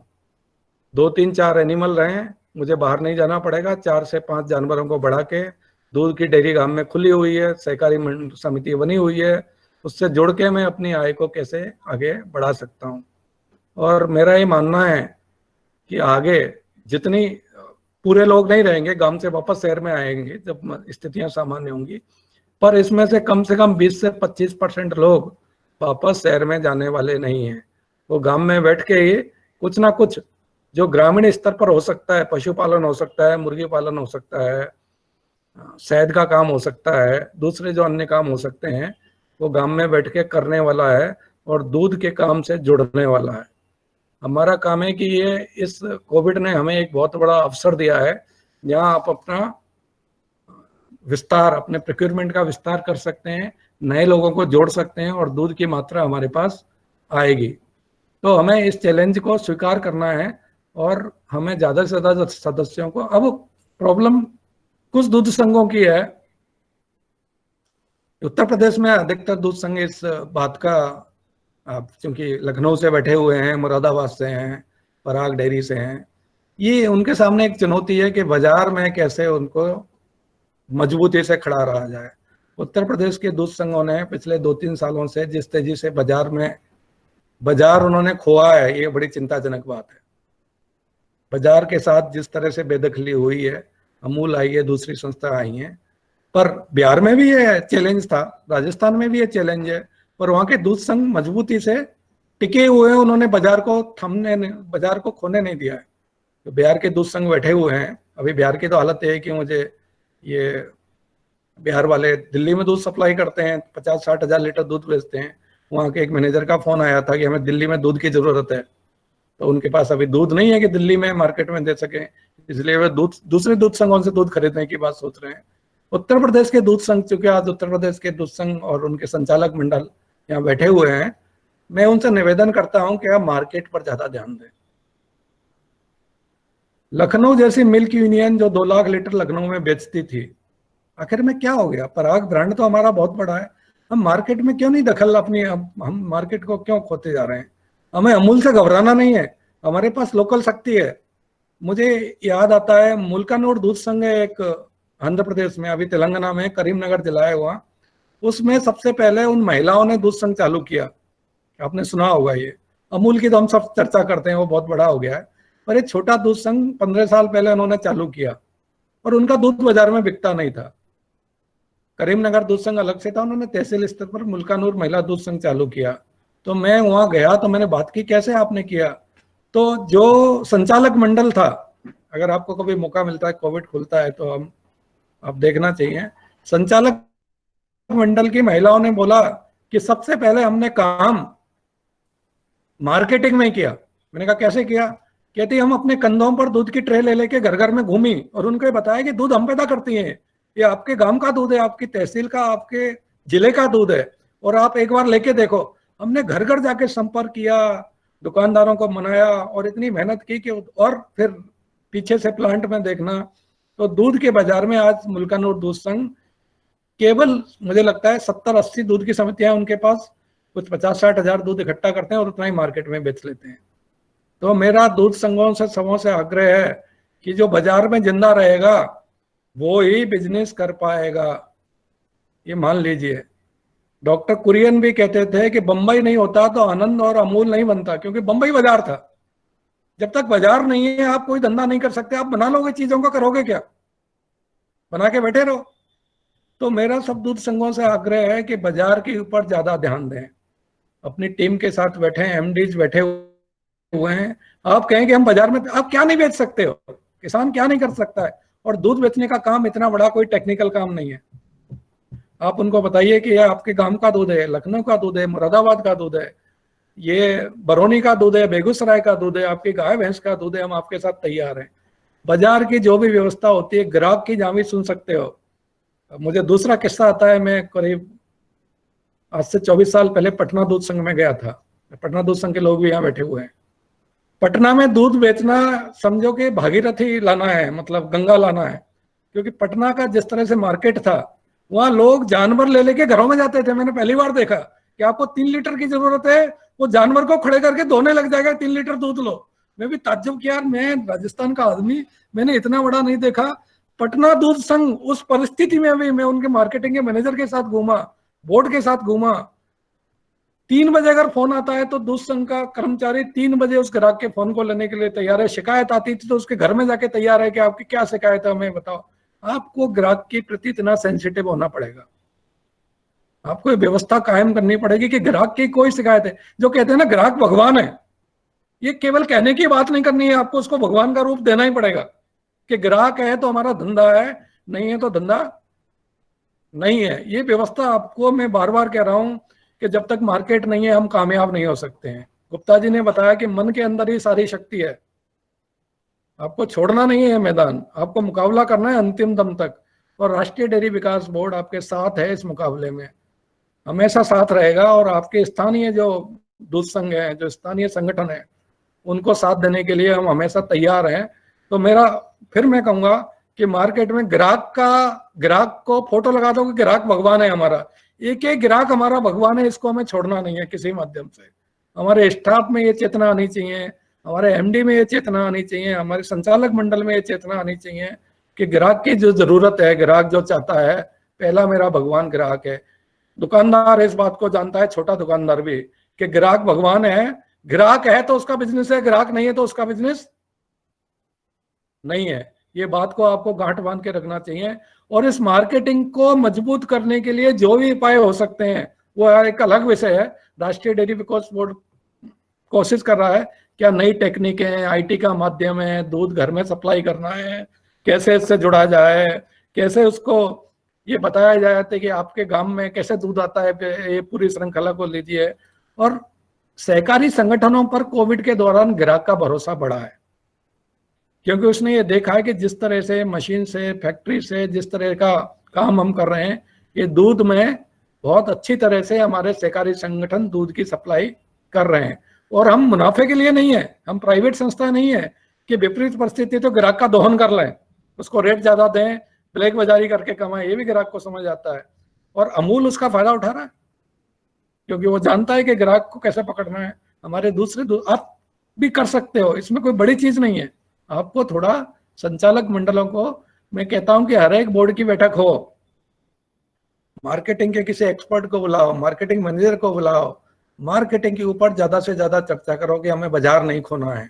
अगर हमने बाजार खो दिया तो बाकी हमारे सारे प्रयास निष्फल हो जाएंगे, क्योंकि बाजार ही है जो पैसा देगा। हम पैसा नहीं दे पाएंगे तो हमारी कौन बात सुनने वाला है। तो बाजार के ऊपर, मार्केटिंग के ऊपर आप अतिरिक्त फोकस दें। और हर एक बैठक में 1 घंटे निकाल के आप जो भी कर सकते हैं अपने से, कहो कि हम गांवों में चर्चा, दूध के किसान से हम संपर्क करते रहेंगे, आप हमें एक एरिया दीजिए लखनऊ का, आप हमें मुरादाबाद का एक एरिया दीजिए, आप हमें दूसरे दूसरे जहाँ भी है एक एरिया दे दीजिए, हम देखेंगे कि बाजार में हमारा क्या प्रॉब्लम है, क्यों नहीं हम कर पा रहे हैं, हम सुनेंगे। और आपको जब सीधा मालूम पड़ेगा, आपके एमडी को मालूम पड़ेगा, तो बाजार की समस्याएं आपको मालूम पड़ेगी और बाजार ही कंट्रोल करता है। बाजार आपको बताएगा कहाँ क्वालिटी में कमी है, कहाँ लीकेज हो रहा है थैली में, कहाँ दूध की फैट बढ़ रही है, सब बाजार आपको जानकारी देगा। ग्राहक देगा आपको कि कहाँ हो रहा है, और वही सबसे बड़ा क्वालिटी कंट्रोलर है। ग्राहक सबसे बड़ा ऑडिटर है, ग्राहक सबसे बड़ा क्वालिटी कंट्रोलर है। ग्राहक से बड़ा कोई होता ही नहीं है, क्योंकि जेब से पैसा निकालना, वो ग्राहक कहता है मैं आपके ऊपर एहसान नहीं कर रहा हूं, ना तो वो आपकी जाति से आएगा ना पार्टी से आएगा, वो आपके माल में ताकत होगी, उसी से आपका माल खरीदेगा। उसका बहुत सेक्युलर है, वो किसी आप उसको ठग नहीं सकते। तो मेरी है कि इस कोविड ने आपको एक बड़ा चैलेंज दिया है, तो एक अवसर भी दे रहा है कि हम खोए हुए मार्केट को दोबारा से कैसे प्राप्त करें। और दूध की कमी नहीं है गांवों में, आपको दूध जितना चाहोगे मिल जाएगा। दूसरी जो बात मैं कह रहा हूं, उपभोक्ता के व्यवहार में बदलाव हुआ है। जो ग्राहक है उसके व्यवहार में बदलाव हुआ है, वो बहुत सचेत है क्वालिटी को लेके, वो अपनी हेल्थ को लेके बहुत सचेत है। इतना बड़ा बदलाव, हर आदमी ये है कि भाई मुझे कुछ बीमारी, आपका प्रोडक्ट जो आप बेच रहे हो सुरक्षित तो है। और सहकारी दूध संघों ने जो विश्वास दिलाया है पूरे देश में कि हमारा दूध निरापद है, सुरक्षित है, हमारे दूध की खरीदने की प्रणाली एकदम सही है, हम जो चीजें हो सकती हैं वो पूरी तरह से लागू कर रहे हैं, और इस दूध में किसी भी तरह का भय नहीं है। और थैली में दूध आता है, इसमें कहीं ह्यूमन टच जो कहते हैं ना, हाथ लगता नहीं है पैकिंग में, ये सीधा मशीनों से निकल के थैली में पैक करके आप घर में ले जा सकते हो, थैली को धो सकते हो और उसके बाद का दूध का प्रयोग कर सकते हो। तो ग्राहक की मानसिकता बदली है और ग्राहक आपके संगठनों पर विश्वास करने लग गया है। अब जरूरत है कि इस अवसर का हम फायदा उठाएं। बहुत से दूध संघों ने बड़े शहरों में, छोटे शहरों में भी, अभी आप देख रहे हो, आप भी खुद जानते होंगे, अमेजन आ गया है, फ्लिपकार्ट आ गया है, मिल्क बास्केट आ गया है। अब इन संस्थाओं की रीच गांव गांव तक हो गई। आप कोई प्रोडक्ट मंगाइए, आपको मोबाइल मंगाना है, आपको दूसरी चीज मंगानी है, आपके गांव तक अब जो कुरियर बॉय है, डिलीवरी बॉय है, पहुंचने लग गया है कि आपको वहां डिलीवरी दे देगा, आपने पैसा भर दिए। तो ये पूरे देश में चल रहा है।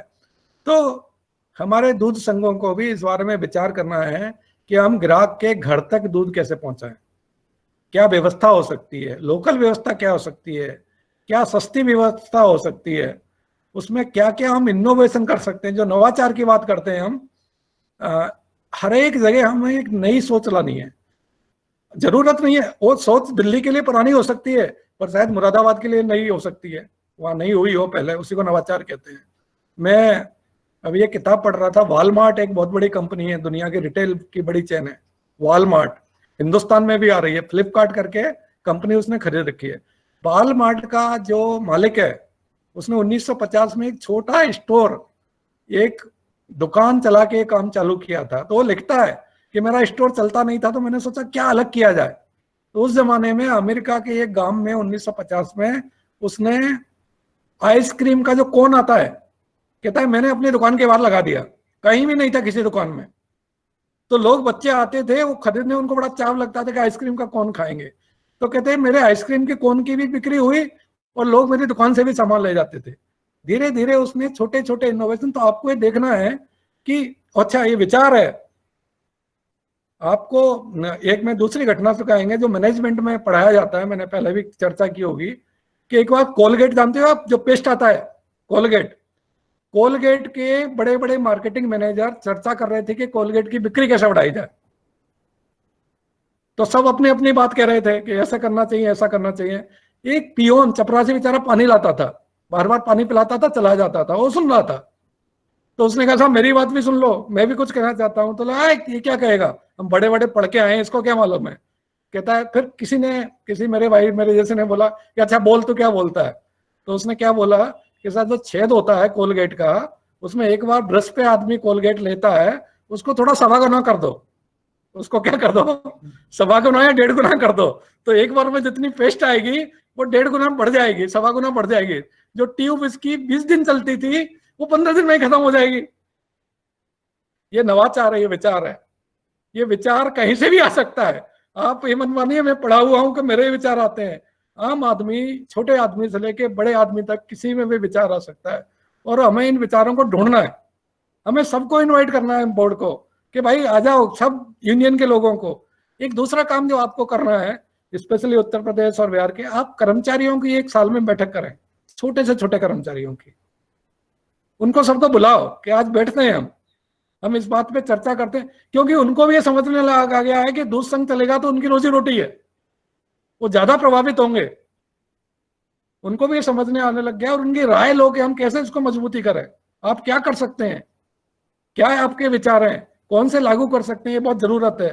साल में 6 महीने में हम सबको बुला के 50 लोगों को, 60 लोगों को, दूसरे लोगों को किसी भी माध्यम से चर्चा करें कि आखिर हम करें क्या, और आपको सॉल्यूशन, हम तो ये बात बता रहे हैं, सॉल्यूशन आपके पास है। आपके दूध संघ में सॉल्यूशन है, आपके ग्राहक के पास सॉल्यूशन है, आपके किसान के पास सॉल्यूशन है। आपको केवल उसको टटोलना है, आपको उसे मालूम करना है कि सॉल्यूशन क्या है। तो ये मैंने जो कोलगेट की बात बताई, ये जो है स्टडी बड़े बड़े मैनेजमेंट में पढ़ाई जाती है, और सही स्टडी है कि आप ट्यूब का छेद बढ़ा दो तो 25-20 दिन की जगह 15 दिन खत्म हो जाएगा, तो वो ट्यूब खरीदेगा ही। तो ये छोटे छोटे विचार आपको कहां से मिलेंगे आपको मालूम नहीं है। उसके लिए जरूर है संवाद करने की, आप लोगों से मिलें, ग्राहक से मिलें, निकलें, और जो मालिकाना हक है, आप दूध संघ के संचालक मंडल में है, इसको जरा हृदय में उतारिए कि आप वाकई में मालिक हैं। सरकार आपको माने या नहीं माने, फेडरेशन माने नहीं माने, पर आप माने कि आप इस दूध संघ के मालिक है। किसानों का विश्वास आपके साथ है। आप ये जो दूध संघ है उसका नाम है दूध उत्पादक सहकारी संघ। ये उत्पादकों का सहकारी संघ है, और आप उसके नुमाइंदे हैं, और आपको ये मौका मिला है कि आप अपने मालिकाना हक को, कोई माने या नहीं माने, पर मैं मानूंगा कि मैं मालिक हूं। मैं पहले अपनी तरफ से मालूम, और उसके लिए मुझे जो भी करना पड़ेगा। और मैं हकीकत बताता हूं, हिंदुस्तान की प्रजातंत्र में, सहकारी संस्थाओं के प्रजातंत्र में आज नहीं तो कल ये दौर जरूर आएगा जब सही आदमी की पहचान यहाँ होगी। ये झूठ ज्यादा दिनों तक चलने वाला नहीं है। ये समय आ रहा है धीरे धीरे, वोटर भी जान रहा है, ग्राहक भी जान रहा है, सदस्य भी जान रहा है। आप इस विश्वास को छोड़िए मत, आप सत्य पर कायम रहिए, अपनी मेहनत पर कायम रहिए। आप ये जो प्रलोभन दिखता ना कि 2-4 दिन में कमा के हम आगे हो जाए, बड़ा दुर्भाग्यपूर्ण स्थिति आ रही है। ये काम ज्यादा करने वाला नहीं है। हमारा समाज भी जिएगा, हजारों सालों तक जिएगा, और सत्य की जीत होती है। ये जो वैल्यू है ना कि सत्य की जीत, अगर असत्य की जीत होती तो हमारे धर्मशास्त्र यही कहते हैं कि पड़ोसी को उठ के सवेरे 4 थप्पड़ मारना, उससे सुख ही मिलेगा। उससे सुख नहीं मिलता, उससे दुख मिलता है। शास्त्रों में इसीलिए लिखा है कि पड़ोसी से प्यार से बात करो, लोगों की सहायता करो, क्योंकि इससे हम सब सुखी रहते हैं। हमारे हजारों साल के जीवन ने हमें यही सिखाया, अनुभव ने, कि हम एक दूसरे की सहायता करेंगे तो हम भी सुखी रहेंगे, आपके मन को भी शांति मिलेगी। तो आप इसमें निराश मत होइए, कोई माने या नहीं माने, हम आपको मालिक मानते हैं, आप अपने को मालिक मानिए, और मालिकाने के साथ ही व्यवहार कीजिए कि मुझे इस संस्था को आगे ले जाना है। तो ये आपको बहुत बड़ा एक अवसर मिला है जो आपको आगे जारी रखना है। एक और जो हमारी कोऑपरेटिव की एक सबसे बड़ी कमजोरी है कि हमारे पास बुरे वक्त के लिए कोई कोष नहीं है, कोई पैसा नहीं है कि कोविड आ जाएगा, पाउडर की रेट डाउन हो जाएगी, अचानक कुछ हो जाएगा तो हम तो मतलब भूखा आदमी कहता है मैं तो मरा जी, मैं मरा, मेरे पास कोई उपाय नहीं है। मुझे ध्यान आता है राजस्थान में मैं काम करता था, राजस्थान के दूध संघ में। वहां क्या था, एक छोटा उदाहरण दे रहा हूँ। दूध की समितियों में हम 3.5% का कमीशन देते हैं, आपके यहाँ भी देते होंगे 3-3.5% दूध की समिति को, जो दूध की रेट होती है उसके अलावा कमीशन देते हैं कि समिति का जो काम काज है उसमें चलता रहे। तो उसमें क्या होता है, समिति ठीक से नहीं है तो 3.5% जाता था पैसा, सेक्रेटरी निकाल के पूरा का पूरा खा जाता था, कुछ पैसा बचत नहीं होती थी उसके पास, जबकि खर्चा 1.5-2% आता है। तो हमने क्या किया, वहां 2 अकाउंट खोले समिति में। एक अकाउंट था 3.5% को हमने 2 हिस्सों में बांट दिया। 1.5% दूध के बिल के साथ जाएगा, 2% एक सेविंग अकाउंट में जाएगा, उसमें से सेक्रेटरी पैसा नहीं निकाल सकता है बिना कमेटी के और दूध संघ के सुपरवाइजर के बगैर। तो ये हमने व्यवस्था, बहुत विरोध हुआ समय पर, हमने लागू कर दी। और मुझे ध्यान है एक समिति के पास 2-2 लाख रुपए इकट्ठे हो गए। वो रजिस्टर लेके पीछे घूमे कि इनसे पैसा निकलवाओ, क्योंकि ये जो हमारी दूसरी कहावत है सदियों से कि बूंद बूंद से घड़ा बढ़ता है, आप ये मान के चलिए, ये मुझे बचपन से मेरे माँ बाप ने सिखाया कि बूंद बूंद से घड़ा भरता है, धीरे धीरे धीरे धीरे बचत हमारी लाखों में कन्वर्ट हो जाती है, जो हमारे काम आती है। अब 2-2 लाख 1-1 लाख दूध संघों के समितियों के पास जमा हो गए, उस सेक्रेटरी ने कभी सोचा ही नहीं, क्योंकि हमारा नेचर ही ऐसा है, जो मिल जाए वो खा जाओ। ये हमारी सबसे बड़ी कमी है। तो मैं तो आपसे ये कहूंगा कि एक व्यवसाय स्थिरीकरण फंड, जैसे बोलते हैं हम, बिजनेस स्टेबलाइजेशन फंड शुरुआत करने के दिल आ गए हैं कि हम जो भी व्यापार करते हैं, जो किसान को रेट देते हैं, उसमें से कुछ पैसा निकाल के हर मिल्क यूनियन एक फंड क्रिएट करे कि भाई 2% 3% इसमें पैसा जाएगा और इससे हाथ नहीं लगाया जाएगा। उसको ब्याज में रखिए, उसकी ब्याज मिलेगी, आपको इनकम होगी, और जितना आप दे दोगे वो तो चला ही जाएगा। तो ये बहुत जरूरी हो गया है कि हम जब भी परिस्थिति हो, और जो अच्छे दूध संघ है, जो अच्छी बिजनेस है, उनके पास इस तरह का फंड होता है। तो मैं संचालक मंडल के सभी अध्यक्षों से, चेयर जो सदस्य लोग हैं, डायरेक्टर्स हैं, एमडीज हैं, और जो भी लोग जुड़े हुए हैं, उनसे निवेदन करूंगा कि it is now this time has come कि हम ऐसी एक प्रस्ताव पारित करें, एक ऐसी व्यवस्था कायम करें कि उसमें कुछ पैसा जाता रहे। और आप देखोगे साल 2 साल 3-4 साल में आपके पास एक अच्छी पूंजी होगी, जो आपकी कठिन समय में आपका साथ देगी, जो आपकी अपनी पूंजी होगी। यहाँ गुजरात में क्या करते हैं, जो मैं बता रहा था, 40 रुपए लीटर की जैसे दूध की रेट लोटी किसान को, तो किसान खुद कहता है कि मुझे पूरा पैसा 40 अभी नहीं चाहिए, क्या करो, मुझे आप 30 रुपए लीटर की रेट दो, अभी 30 रुपए मुझे अभी दे दो, और 10 रुपए मेरा काट के रखो, जो जोड़ते रहो समिति में, और साल के अंत में मुझे एक मुश्त दो। उसे होता क्या है, किसान, क्योंकि किसान के पास आमदनी कम है, जो पैसा जाता है वो चला जाता है उसके खाने पीने में, रोज में ही खर्चे में हो जाता है। अभी 10 रुपए जुड़ता रहता है, वो साल के अंत में उसको 25, 30, 40, 50 हजार, जिसने जितना दूध दिया है, एक मुश्त राशि मिलती है। उस एक मुश्त से फायदा क्या होता है कि वो कोई एक बड़ा काम घर में कर सकता है। इसी तरह से एक जरूरत हो रही है कि गुजरात के दूध संघ और दूसरे दूध संघ भी, आगे आप देख रहे हो कि आजकल माल की व्यवस्था हो गई है। माल क्या है, स्टोर है, जिसके पास कपड़े भी मिलेंगे, जिसके पास दूध भी मिलेगा, जिसके पास दाल भी मिलेगी, जिसके पास चावल भी मिलेगा, और एक जगह ही आदमी जाना चाहता है। अभी बहुत से दूध संघों ने सोचना चालू किया है कि दूध के साथ किसान का और ऐसा काम कौन सा है जो दूध के साथ जुड़ सकता है। जैसे हम दूध के संग जोड़ने से किसान की उसमें भी, क्योंकि आपके पास पूरी व्यवस्था है, आपको नई व्यवस्था की इजाजत नहीं करनी है। आपका ट्रक गांव में जाता है, समिति तक जुड़ा हुआ है, आपके यहाँ बाजार की व्यवस्था है, बाजार में बेचने वाले विक्रेता है, आपके साथ ग्राहक जुड़ा हुआ है। तो ऐसे कौन से पदार्थ हो रहे हैं जो दूध के साथ जुड़ के हमारे बिजनेस में जुड़ सकते हैं, और वहां से भी हमें थोड़ी थोड़ी कमाई हो और गांव वाले को थोड़ा ऑप्शन मिले। इसी संदर्भ में राष्ट्रीय डेयरी विकास बोर्ड ने एक व्यवस्था चालू की है, अभी जो हम काम कर रहे हैं। शहद के लिए हमने भारत सरकार से बात की है कि हमारे गांव के लोग बी कीपिंग, जो हमारा दूध का किसान है, वो कैसे करेगा शहद उत्पादन, और वो शहद दूध संघ खरीदेंगे, उनके पास ब्रांड भी है, और वो हम बाजार तक कैसे पहुंचाएं। और हमारा एक लोगों का विश्वास भी है।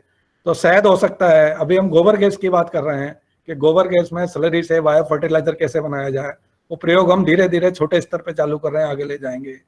गुजरात के दूध संघ कहीं अभी आलू खरीद रहे हैं, जैसे बनासकांठा एक दूध संघ है पालनपुर, जो बड़ी डेयरी है एशिया की, वो आलू बहुत होते हैं। उन्होंने आलू का एक प्रोसेसिंग सेंटर डाल रहे हैं कि हम चिप्स का नहीं बेचें। यहाँ मैं गुजरात के कई दूध संघों में बोर्ड में हूँ, एनडीडी की तरफ से। उन्होंने अभी प्रयोग कर रहे हैं कि हमें अपना नहीं बनाना है, अभी थर्ड पार्टी होने लग गया। आप किसी से बनवा रहे हैं, मार्केटिंग आप कर रहे हैं, आप उसमें कुछ नहीं कर रहे हैं। आप किसी पार्टी से भाई नमकीन के पैकेट बना दो 10 रुपए वाले हमारे, आपको 50 पैसे 20 पैसे का भी कमीशन मिलता है अपने सोसाइटी के माध्यम से, जो आपके विक्रेता है उनके माध्यम से। आपको कुछ नहीं करना है, थर्ड पार्टी है जो आपको उत्पादन करके दे रही है। आपको केवल अपना जो मार्केटिंग का नेटवर्क है वो आगे करना है कि हम इसके माध्यम से बेच सकते हैं। तो आप इस बात पे भी विचार करो कि हमारे कौन सी और आइटम हो सकते हैं जहां हमें थोड़ी थोड़ी इनकम दूध संघ को हो, और हमारे जो किसान है उनको हम ज्यादा से ज्यादा रेट लौटा पाए। अभी समय आ गया है कि हमें एक वस्तु से निकल के जो वस्तु हमारी तरह की है, उस तरह की है, उनको कैसे, जैसे किसान के लिए हम बात करते हैं लाइवलीहुड की, कि भाई थोड़ा पैसा खेती से आएगा, थोड़ा पशुपालन से आएगा, थोड़ा बकरी से आएगा, थोड़ा मुर्गी से आएगा, थोड़ा वेजिटेबल से आएगा आपको। और कोविड ने सिखा दिया है कि जो परिवार केवल एक धंधे पर आधारित है वो परिवार मारा जाएगा। उसको मल्टी जो कहते हैं ना चैनल करने पड़ेंगे, उसको एक उद्यम के ऊपर आधारित नहीं रहना पड़ेगा। थोड़ा थोड़ा अगर एक में कमी आई है तो दूसरा उसको सपोर्ट कर दे। और पूरे देश में, पूरी दुनिया में देखा गया है, और किसान हमारा जो छोटा किसान है जिसकी जोत भी कम हो गई है, उसे दूसरे विकल्प लाइवलीहुड गांव में, और खाने पीने चाहे कितना ही कोविड आ जाए, कपड़े खरीदना बंद कर देगा, जूते खरीदना बंद कर देगा, मोबाइल खरीदना बंद कर देगा, पर खाना तो खाना ही पड़ेगा। खाने की चीजें तो बिकने वाली है, क्योंकि उसके बगैर जीवन, ऑक्सीजन और खाना और पानी, इनके बगैर जीवन चलने वाला नहीं है। तो आप उस व्यवस्था से जुड़े हुए हो जो जीवन का आधार है। कैसी भी व्यवस्था आ जाए, अभी खाने का विकल्प नहीं आया है, वो तो आदमी को खाना ही पड़ेगा। उसको सब्जी भी लेनी पड़ेगी, उसको दूध भी लेना पड़ेगा, उसको अन्न भी लेना पड़ेगा। इसके साथ साथ एक और चीज पर ध्यान दिया गया है कि अभी हमारा शहरी ग्राहक सचेत हुआ है कि ऐसे कौन से पदार्थ हैं जो प्रतिरोधक क्षमता, जिसको इम्यूनिटी बोलते हैं अंग्रेजी में, जो हमारी बढ़ाएं, और उसका उत्पादन डेयरी चालू कर रहे हैं। तो हल्दी का दूध कई डेयरियों ने चालू किया है, उसमें दूध में हल्दी बना दी है, पाउच बेच रहे हैं वो। अदरक का दूध चालू किया है, या दूसरे ऐसे पदार्थ जो हम कर सकते हैं। तो इन चीजों पर भी हमें विचार करना पड़ेगा, छोटे छोटे स्तर पर क्या हम कर सकते हैं। और मिठाइयों की मैं बात कर रहा हूँ कि अभी डेयरी की मिठाई कई जगह बहुत पॉपुलर हुई है। दिवाली पे हम देखो कि जैसे जैसे लोगों में ये हो रहा है कि भाई बाजार की चीजों पर विश्वास नहीं है, पर आपके पराग, सुधा, मेधा, अमूल, जो भी कोऑपरेटिव के ब्रांड है उन पर लोगों को भरोसा है। लोग कहते हैं कि ये अगर डेयरी का है, कोऑपरेटिव का है, तो उस पर भरोसा है, क्योंकि उनको ये मालूम है कि ये लोग किसी कीमत पर मुनाफा करने वाले लोग नहीं है। भरोसा क्यों है? क्योंकि चीजें कब खराब होती हैं, जब केवल मैं अपना हित देखता हूं। हमारे जो दूध संघ हैं वो तो सर्व सामान्य के हित के लिए बनाए हुए हैं कि हमारे किसानों को भी कुछ फायदा हो और ग्राहक को भी अच्छी रेट पर अच्छा माल मिले। इसी उद्देश्य को ध्यान में रख के बनाए गए हैं। और इस बात को हम पिछले 50 साल में, 60 साल में हम इस पर टिके हुए हैं। और आज पूरे देश में सर्वे करा लीजिए, कोई किसान ये नहीं बोलेगा कि भाई डेयरी पर उसका पैसा बाकी रह गया, पैसा नहीं मिला, उसकी 4 जगह एंट्री है। और कोई ग्राहक ये नहीं बोलेगा कि मुझे ये ब्रांड का खराब चीज मिली। कभी कभी ऐसा कभी हो जाता है अनजाने में, या हमारी व्यवस्थाओं में कोई तो होता है बिजनेस में, क्योंकि दूध का काम है, 365 दिन का है। पर हमारे लोग, हमारा स्टाफ, आप लोग इस बात के लिए सजग हैं कि हमारा ब्रांड खराब नहीं होना चाहिए, हमारी साख नहीं खराब होनी चाहिए। एक बार धंधा कम हो चलेगा, पर हमारी साख और विश्वास ग्राहक में खत्म नहीं होना चाहिए। अगर वो खत्म हो गया तो आप खत्म हो जाएंगे। इसलिए इस पर भी ध्यान देना है कि हम क्वालिटी में कोई कंप्रोमाइज नहीं करें, क्वालिटी के प्रति सजग रहना है। कहीं से भी अगर आपको सूचना मिलती है कि क्वालिटी में अगर गलफत हो रही है, आपका तंत्र, कहीं से भी सूचना आती है, आपका नंबर होना चाहिए। हर एक दूध संघ को मैं कहता हूं कि एक नंबर दे दो, एक आदमी को बैठा दो यार, आजकल तो आदमी मिलते हैं, उसको बोलो लिखते रहो रजिस्टर में कहां से आ गया। और मैं हमेशा कहता हूं बोर्ड, जो ग्रीवांसेस रिड्रेसल की बात होती है, एक नंबर होना चाहिए जिसमें गांव वाला भी फोन करे, ग्राहक भी फोन करे, एक रजिस्टर में लेके आदमी बैठा रहे कि आपने क्या बोला, इसको क्या हुआ। और बोर्ड में सबसे पहले आप चर्चा करो कि बताओ भाई कहां से क्या किया है। जो शिकायतें आएंगी, ये जो सुझाव आएंगे, आप समझ लो कि आपको कोई ऑडिटर रखने की जरूरत नहीं है, वो आपको अपने आप ही बता देंगी कि कहाँ काम गलत हो रहा है, कहाँ काम सही हो रहा है, कौन सी चेन को मजबूत करने की जरूरत है। और आप देखोगे कि धीरे धीरे शिकायतें कम हो जाएगी। किसी के पास इतना टाइम नहीं रखा है कि फ्री में शिकायत करने बैठा है, उसको कुछ परेशानी है जब भी शिकायत कर रहा है। हमारा काम है उस शिकायत को सुने, उसका निवारण हो।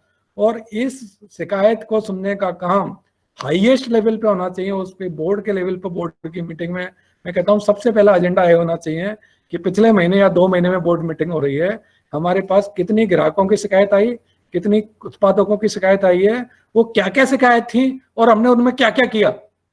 और उसके लिए एक नंबर का प्रचार होना चाहिए कि आप इस पे फोन करो। और एक आदमी का एक काम होना चाहिए, वो आदमी सीधा आपको जवाबदारी हो कि आप किसी के अंडर में नहीं हो, एमडी के अंडर में हो और बोर्ड के अंडर में हो। अब लिखते रहो और बोलते हो क्या क्या करना है, ये पहुंचाते रहो डिपार्टमेंट में। आप देखोगे कि धीरे धीरे ये व्यवस्थाएं सुधरने लगेंगी। ये तरीका बहुत तेज, हर प्राइवेट इंस्टीट्यूट करता है फीडबैक। आप आज कहीं भी जाइए, वो पहले आ जाएगा फीडबैक।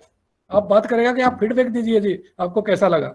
क्योंकि जब तक ये फीडबैक नहीं मिलेगा हम अपनी व्यवस्थाओं में सुधार नहीं कर सकते। और ये बड़ा आसान तरीका हो गया फीडबैक का, एक व्हाट्सएप नंबर कर दो। व्हाट्सएप नंबर में कुछ नहीं है, एक व्हाट्सएप नंबर है, आप इस पर शिकायत भेजो, पूरी जगह प्रचार कर दो। और व्हाट्सएप पे तो इतना आजकल सुगम हो गया है कि आपको सब चीजें, आपको एक आईना मिल जाएगा, एक तस्वीर मिल जाएगी कि क्या हो रहा है, कैसे हो रहा है, मुझे कैसे करना है। तो मेरा आपसे आग्रह है कि इस पर भी काम करें। ये छोटे छोटे पॉइंट हैं पर बड़े कारगर पॉइंट हैं। आपको ये मालूम हो जाएगा कि क्या हो रहा है, कैसे हो रहा है। और सुझाव भी मांगे आप, शिकायत नहीं कि क्या कर सकते हैं हम, जो सुझाव अमल में लाने लायक है, जो किए जा सकते हैं, उस पर काम करो। ऐसा नहीं कि हर सुझाव पे काम करूं, कई सुझाव नहीं कर सकते, पर कोई बात नहीं है। उस बेचारे को जो लगता था, जो उसको सोच में आया, बुद्धि आया, उसने सुझाव दिया, ये आपको देखना है काम हो सकता है कि नहीं। बहुत से सुझाव पर आप काम कर सकते हैं कि इसको हम कैसे आगे बढ़ाएं। तो ये सब पर हमें काम करना पड़ेगा, ये समय आ गया है। आईटी की मैंने बात की कि अभी जब व्हाट्सएप नंबर की मैं बात कर रहा हूँ, एक वेबसाइट की बात कर रहा हूँ। व्हाट्सएप तो इतना इजी हो गया है, आप दुनिया भर के चीजें व्हाट्सएप पे आती हैं। आजकल तो वीडियो इतना आसान हो गया, गांव के लोग, शहर के लोग वीडियो बनाते हैं व्हाट्सएप पे।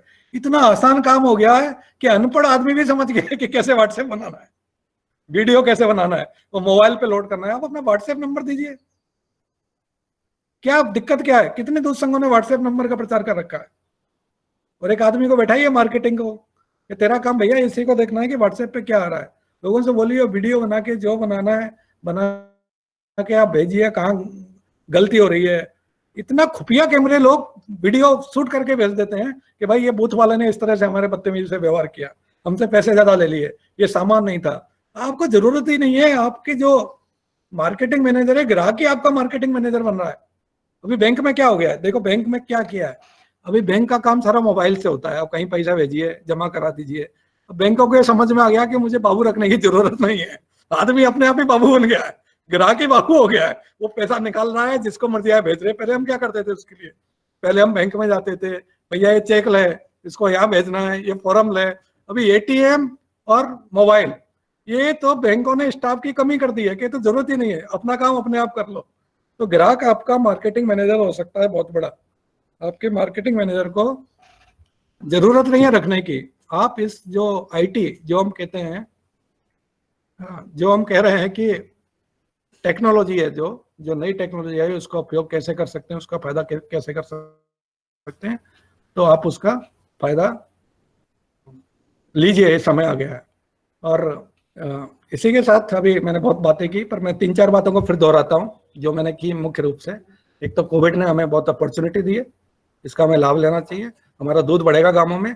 मार्केटिंग पर हमें फोकस करना है, हमारे संचालक मंडल को, हमारे मैनेजर को जो भी चीज हो सकती है मार्केटिंग में करना है।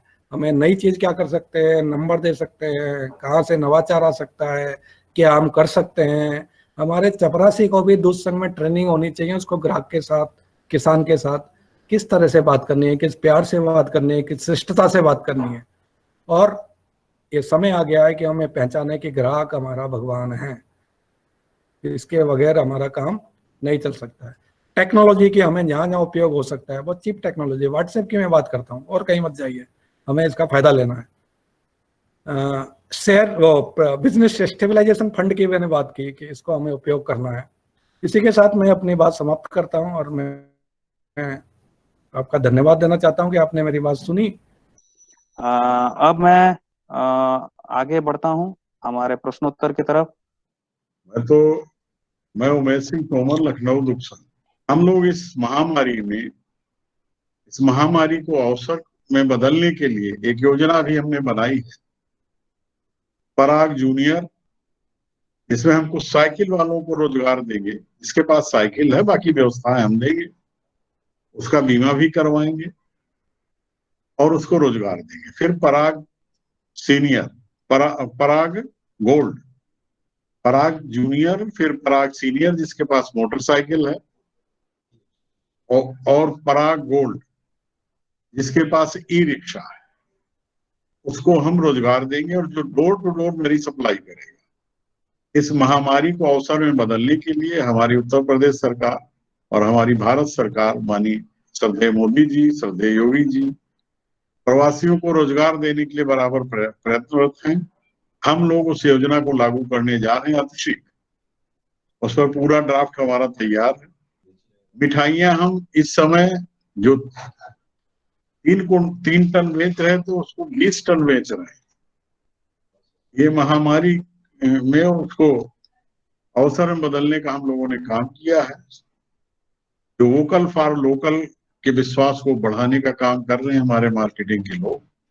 इन्हीं शब्दों के साथ मैं मुख्य रूप से मैं राजेश जी का और अशोक जी का मैं आभार व्यक्त करूंगा, धन्यवाद व्यक्त करूंगा कि आपने कई अच्छी जानकारियां दिया। आपका सार गर्भित संबोधन हम लोगों को कई दिशाएं देगा। इन्हीं शब्दों के साथ मैं अपनी बात समाप्त करता हूं। जय भारत, जय सरकार। नमस्कार। हाँ बोलिए। आज का जो आपका कार्यक्रम लगा, बहुत हमें उत्साहवर्धन इससे मिला और हम उम्मीद करते हैं कि मुरादाबाद को नई दिशाएं मिलेंगी, नए मुरादाबाद आगे चलेगा सबको साथ लेकर।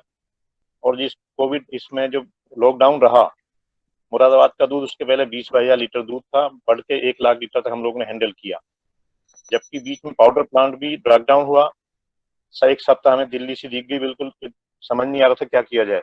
तब भी हमारे अधिकारियों ने व्यवस्था करके लखनऊ में भेज के प्राइवेट डेयरी में पाउडर बनवाया और आज की तारीख में हम पे करीब खूब अच्छी मात्रा में घी रखा है। पाउडर तो हमारा इस्तेमाल हो गया, तो उसकी वजह से थोड़ा पेमेंट भी डिले है। लेकिन ये महसूस करा कि जैसे कोविड का टाइम रहा, ये लॉकडाउन का टाइम रहा, इसमें दुख संग मुरादाबाद प्रॉफिट की तरफ गया। एक समझ में भी अधिकारियों के आया जो उनके समझ में नहीं आता कि दूध लिया बेच दिया, दूध लिया बेच दिया, उतना मार्केटिंग को डेवलप नहीं कर पा रहे थे। प्रोडक्ट बनने से लगता है कि प्रोडक्ट अगर हमारा बिकेगा तो हम ज्यादा प्रॉफिट लेंगे। निश्चित मुरादाबाद उत्तर प्रदेश में आदर्श बन के दिखाएगा और आगे चल के दिखाएगा। ठीक है साहब, धन्यवाद।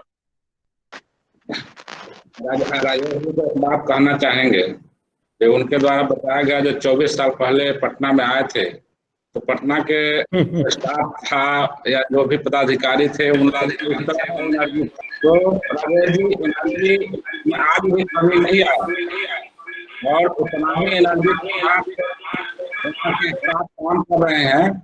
और एक छोटा सा उदाहरण देना चाहेंगे हम इस जगह।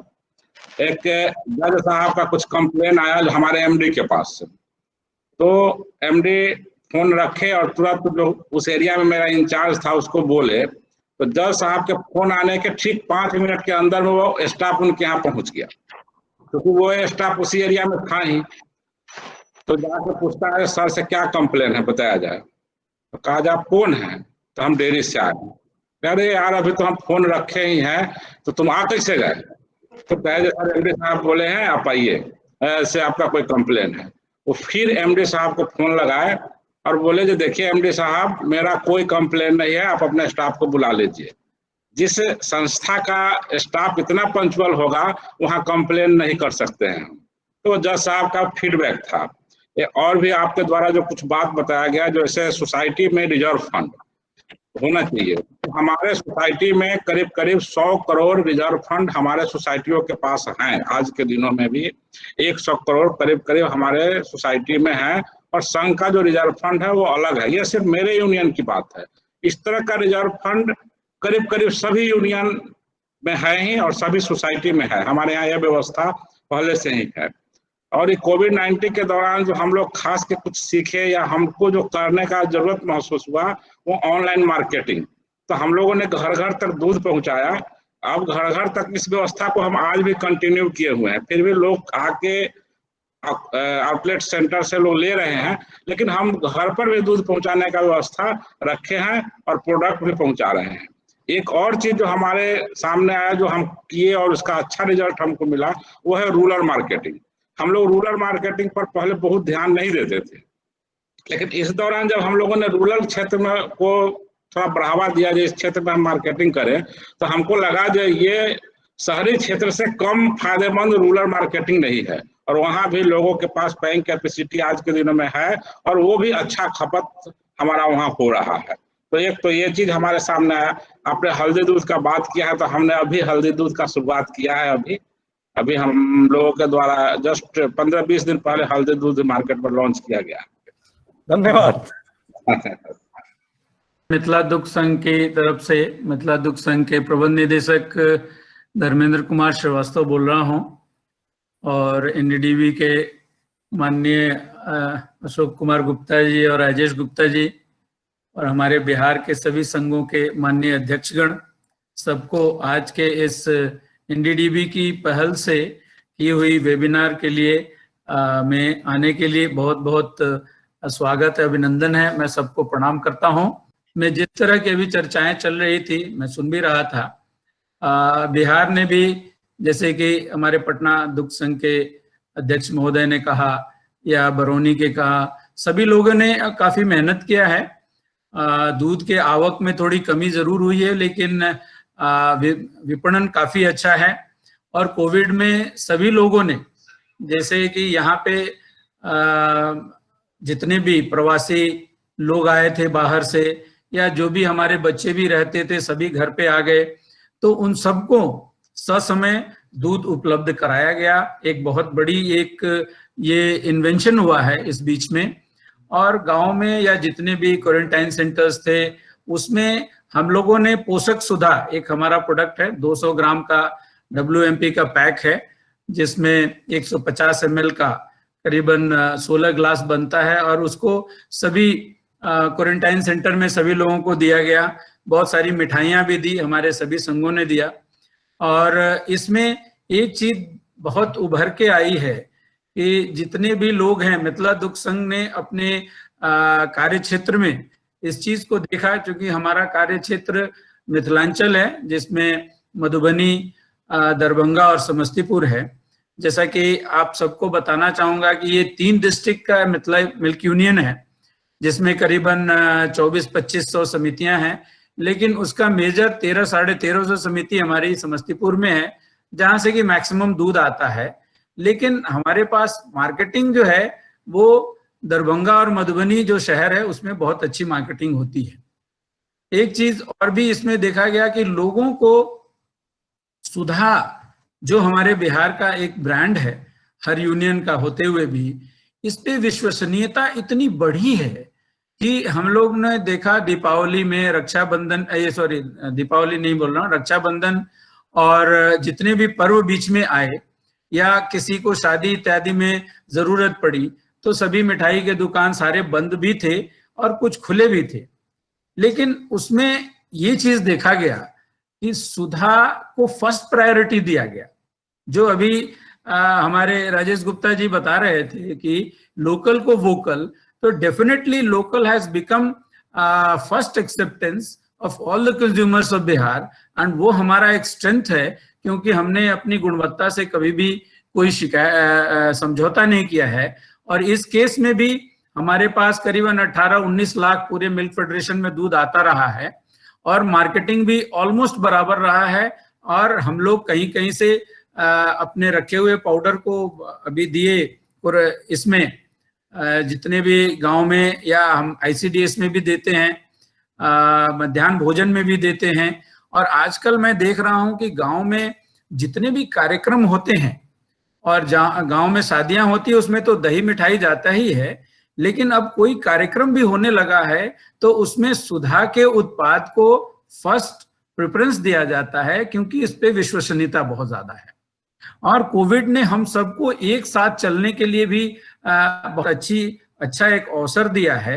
और जहां तक एनडीडीबी का इस बार इस कोविड में बहुत ही बढ़िया हर स्तर पे साथ रहा है, चाहे हमारे यहाँ बगल में सिलीगुड़ी का ट्रेनिंग सेंटर हो, आपके यहाँ का हो, सब लोगों के तरफ से और जितने भी एक्सपर्ट लोग हैं, हर स्थिति में उन लोगों से सहायता मिली है।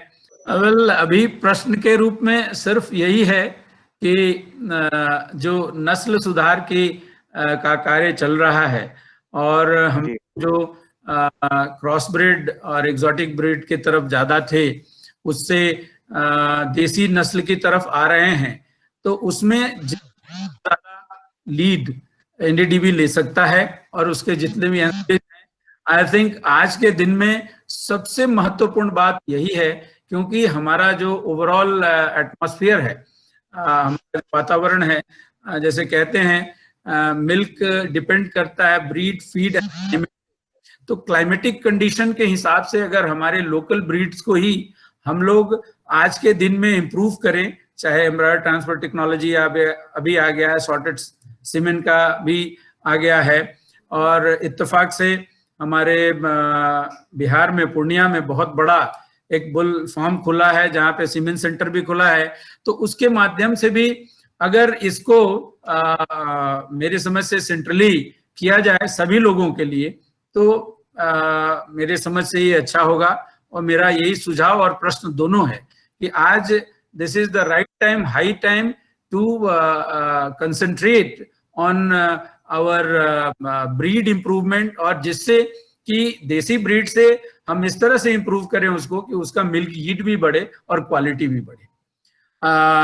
जहां तक आज का ये कोविड पे एक परिचर्चा थी, इसके लिए मैं फिर से अपने पूरे संघ और अपने पूरे कर्मचारी पदाधिकारी और साथ साथ निदेशक मंडल के सभी सदस्यों की तरफ से, अपने अध्यक्ष के तरफ से मैं एनडीडीबी को बहुत आभार व्यक्त करता हूं। और जितने भी हमारे संघ, दूसरे संघों से जुड़े लोग हैं, उनको भी मैं इसमें समय निकाल के आने के लिए बहुत धन्यवाद देता हूं। जी बहुत बहुत धन्यवाद सर।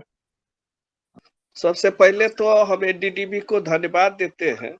इसके लिए जो निदेशक मंडल सदस्यों को भी इसमें जोड़ा गया, अध्यक्ष जी और एमडी साहब तो हमारे रहते ही हैं, और हम लोगों ने भी सुना और काफी अच्छी आज की सकारात्मक बातें थी। हमारे एमडी साहब ने सारी बात बताई ही, और इन्होंने कुछ बात नहीं कही अपने संघ के बारे में, मैं उसको कहना चाहता हूं कि इन्होंने काफी अच्छा, अभी हमारा जो नॉर्थ ईस्टर्न जोन में हमारा जो अभी स्वचालित प्लांट है दुग्ध संग्रहण का, काफी अच्छा है, इनके कार्यकाल में हुआ है।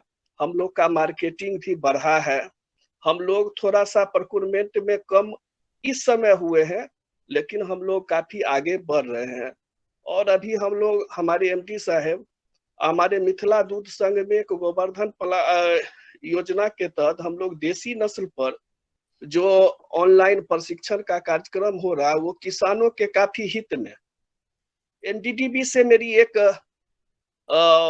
सुझाव नहीं, मांग भी मैं कह सकता हूं कि किसानों के दूध को में उनके दाम पर अतिरिक्त बोनस सरकार से दिलवाने का प्रयास किया जाए, क्योंकि चारा का दाम काफी बढ़ा हुआ है। और इस समय, इस कोरोना महामारी के समय, यदि उनके दुग्ध पर अतिरिक्त कुछ बोनस मिले तो ये इस किसानों के लिए काफी अच्छी बातें होंगी। और एनडीडीबी को पुनः इस बात के लिए धन्यवाद देते हुए कि हम लोगों के कर्तव्य और अधिकार दोनों के बारे में उन्होंने जानकारी दी। हम सभी निदेशक मंडल सदस्य अपने प्रबंधन के साथ, अपने प्रबंध निदेशक के साथ कंधे से कंधा मिलाकर अपने संघ को आगे बढ़ाने के लिए हमेशा कृत संकल्पित है। और इस कुरियन साहब को याद करते हुए उनके इस नारा के साथ कि सहकारिता की यही पुकार, करो कर्तव्य लो अधिकार, और इस नारा के साथ मैं अपने वाणी को विराम देता हूं। आगामी भी हम निदेशक मंडल सदस्य के लिए ऐसी ही कार्यशाला का आयोजन हो, इस आशा विश्वास के साथ मैं अपनी बात को समाप्त करता हूं। बहुत बहुत धन्यवाद सर, आपका विचार हमारे लिए प्रेरणा है। और इसके साथ हम आप लोगों से विदा लेंगे, आगे फिर मिलेंगे। बहुत बहुत धन्यवाद, नमस्कार।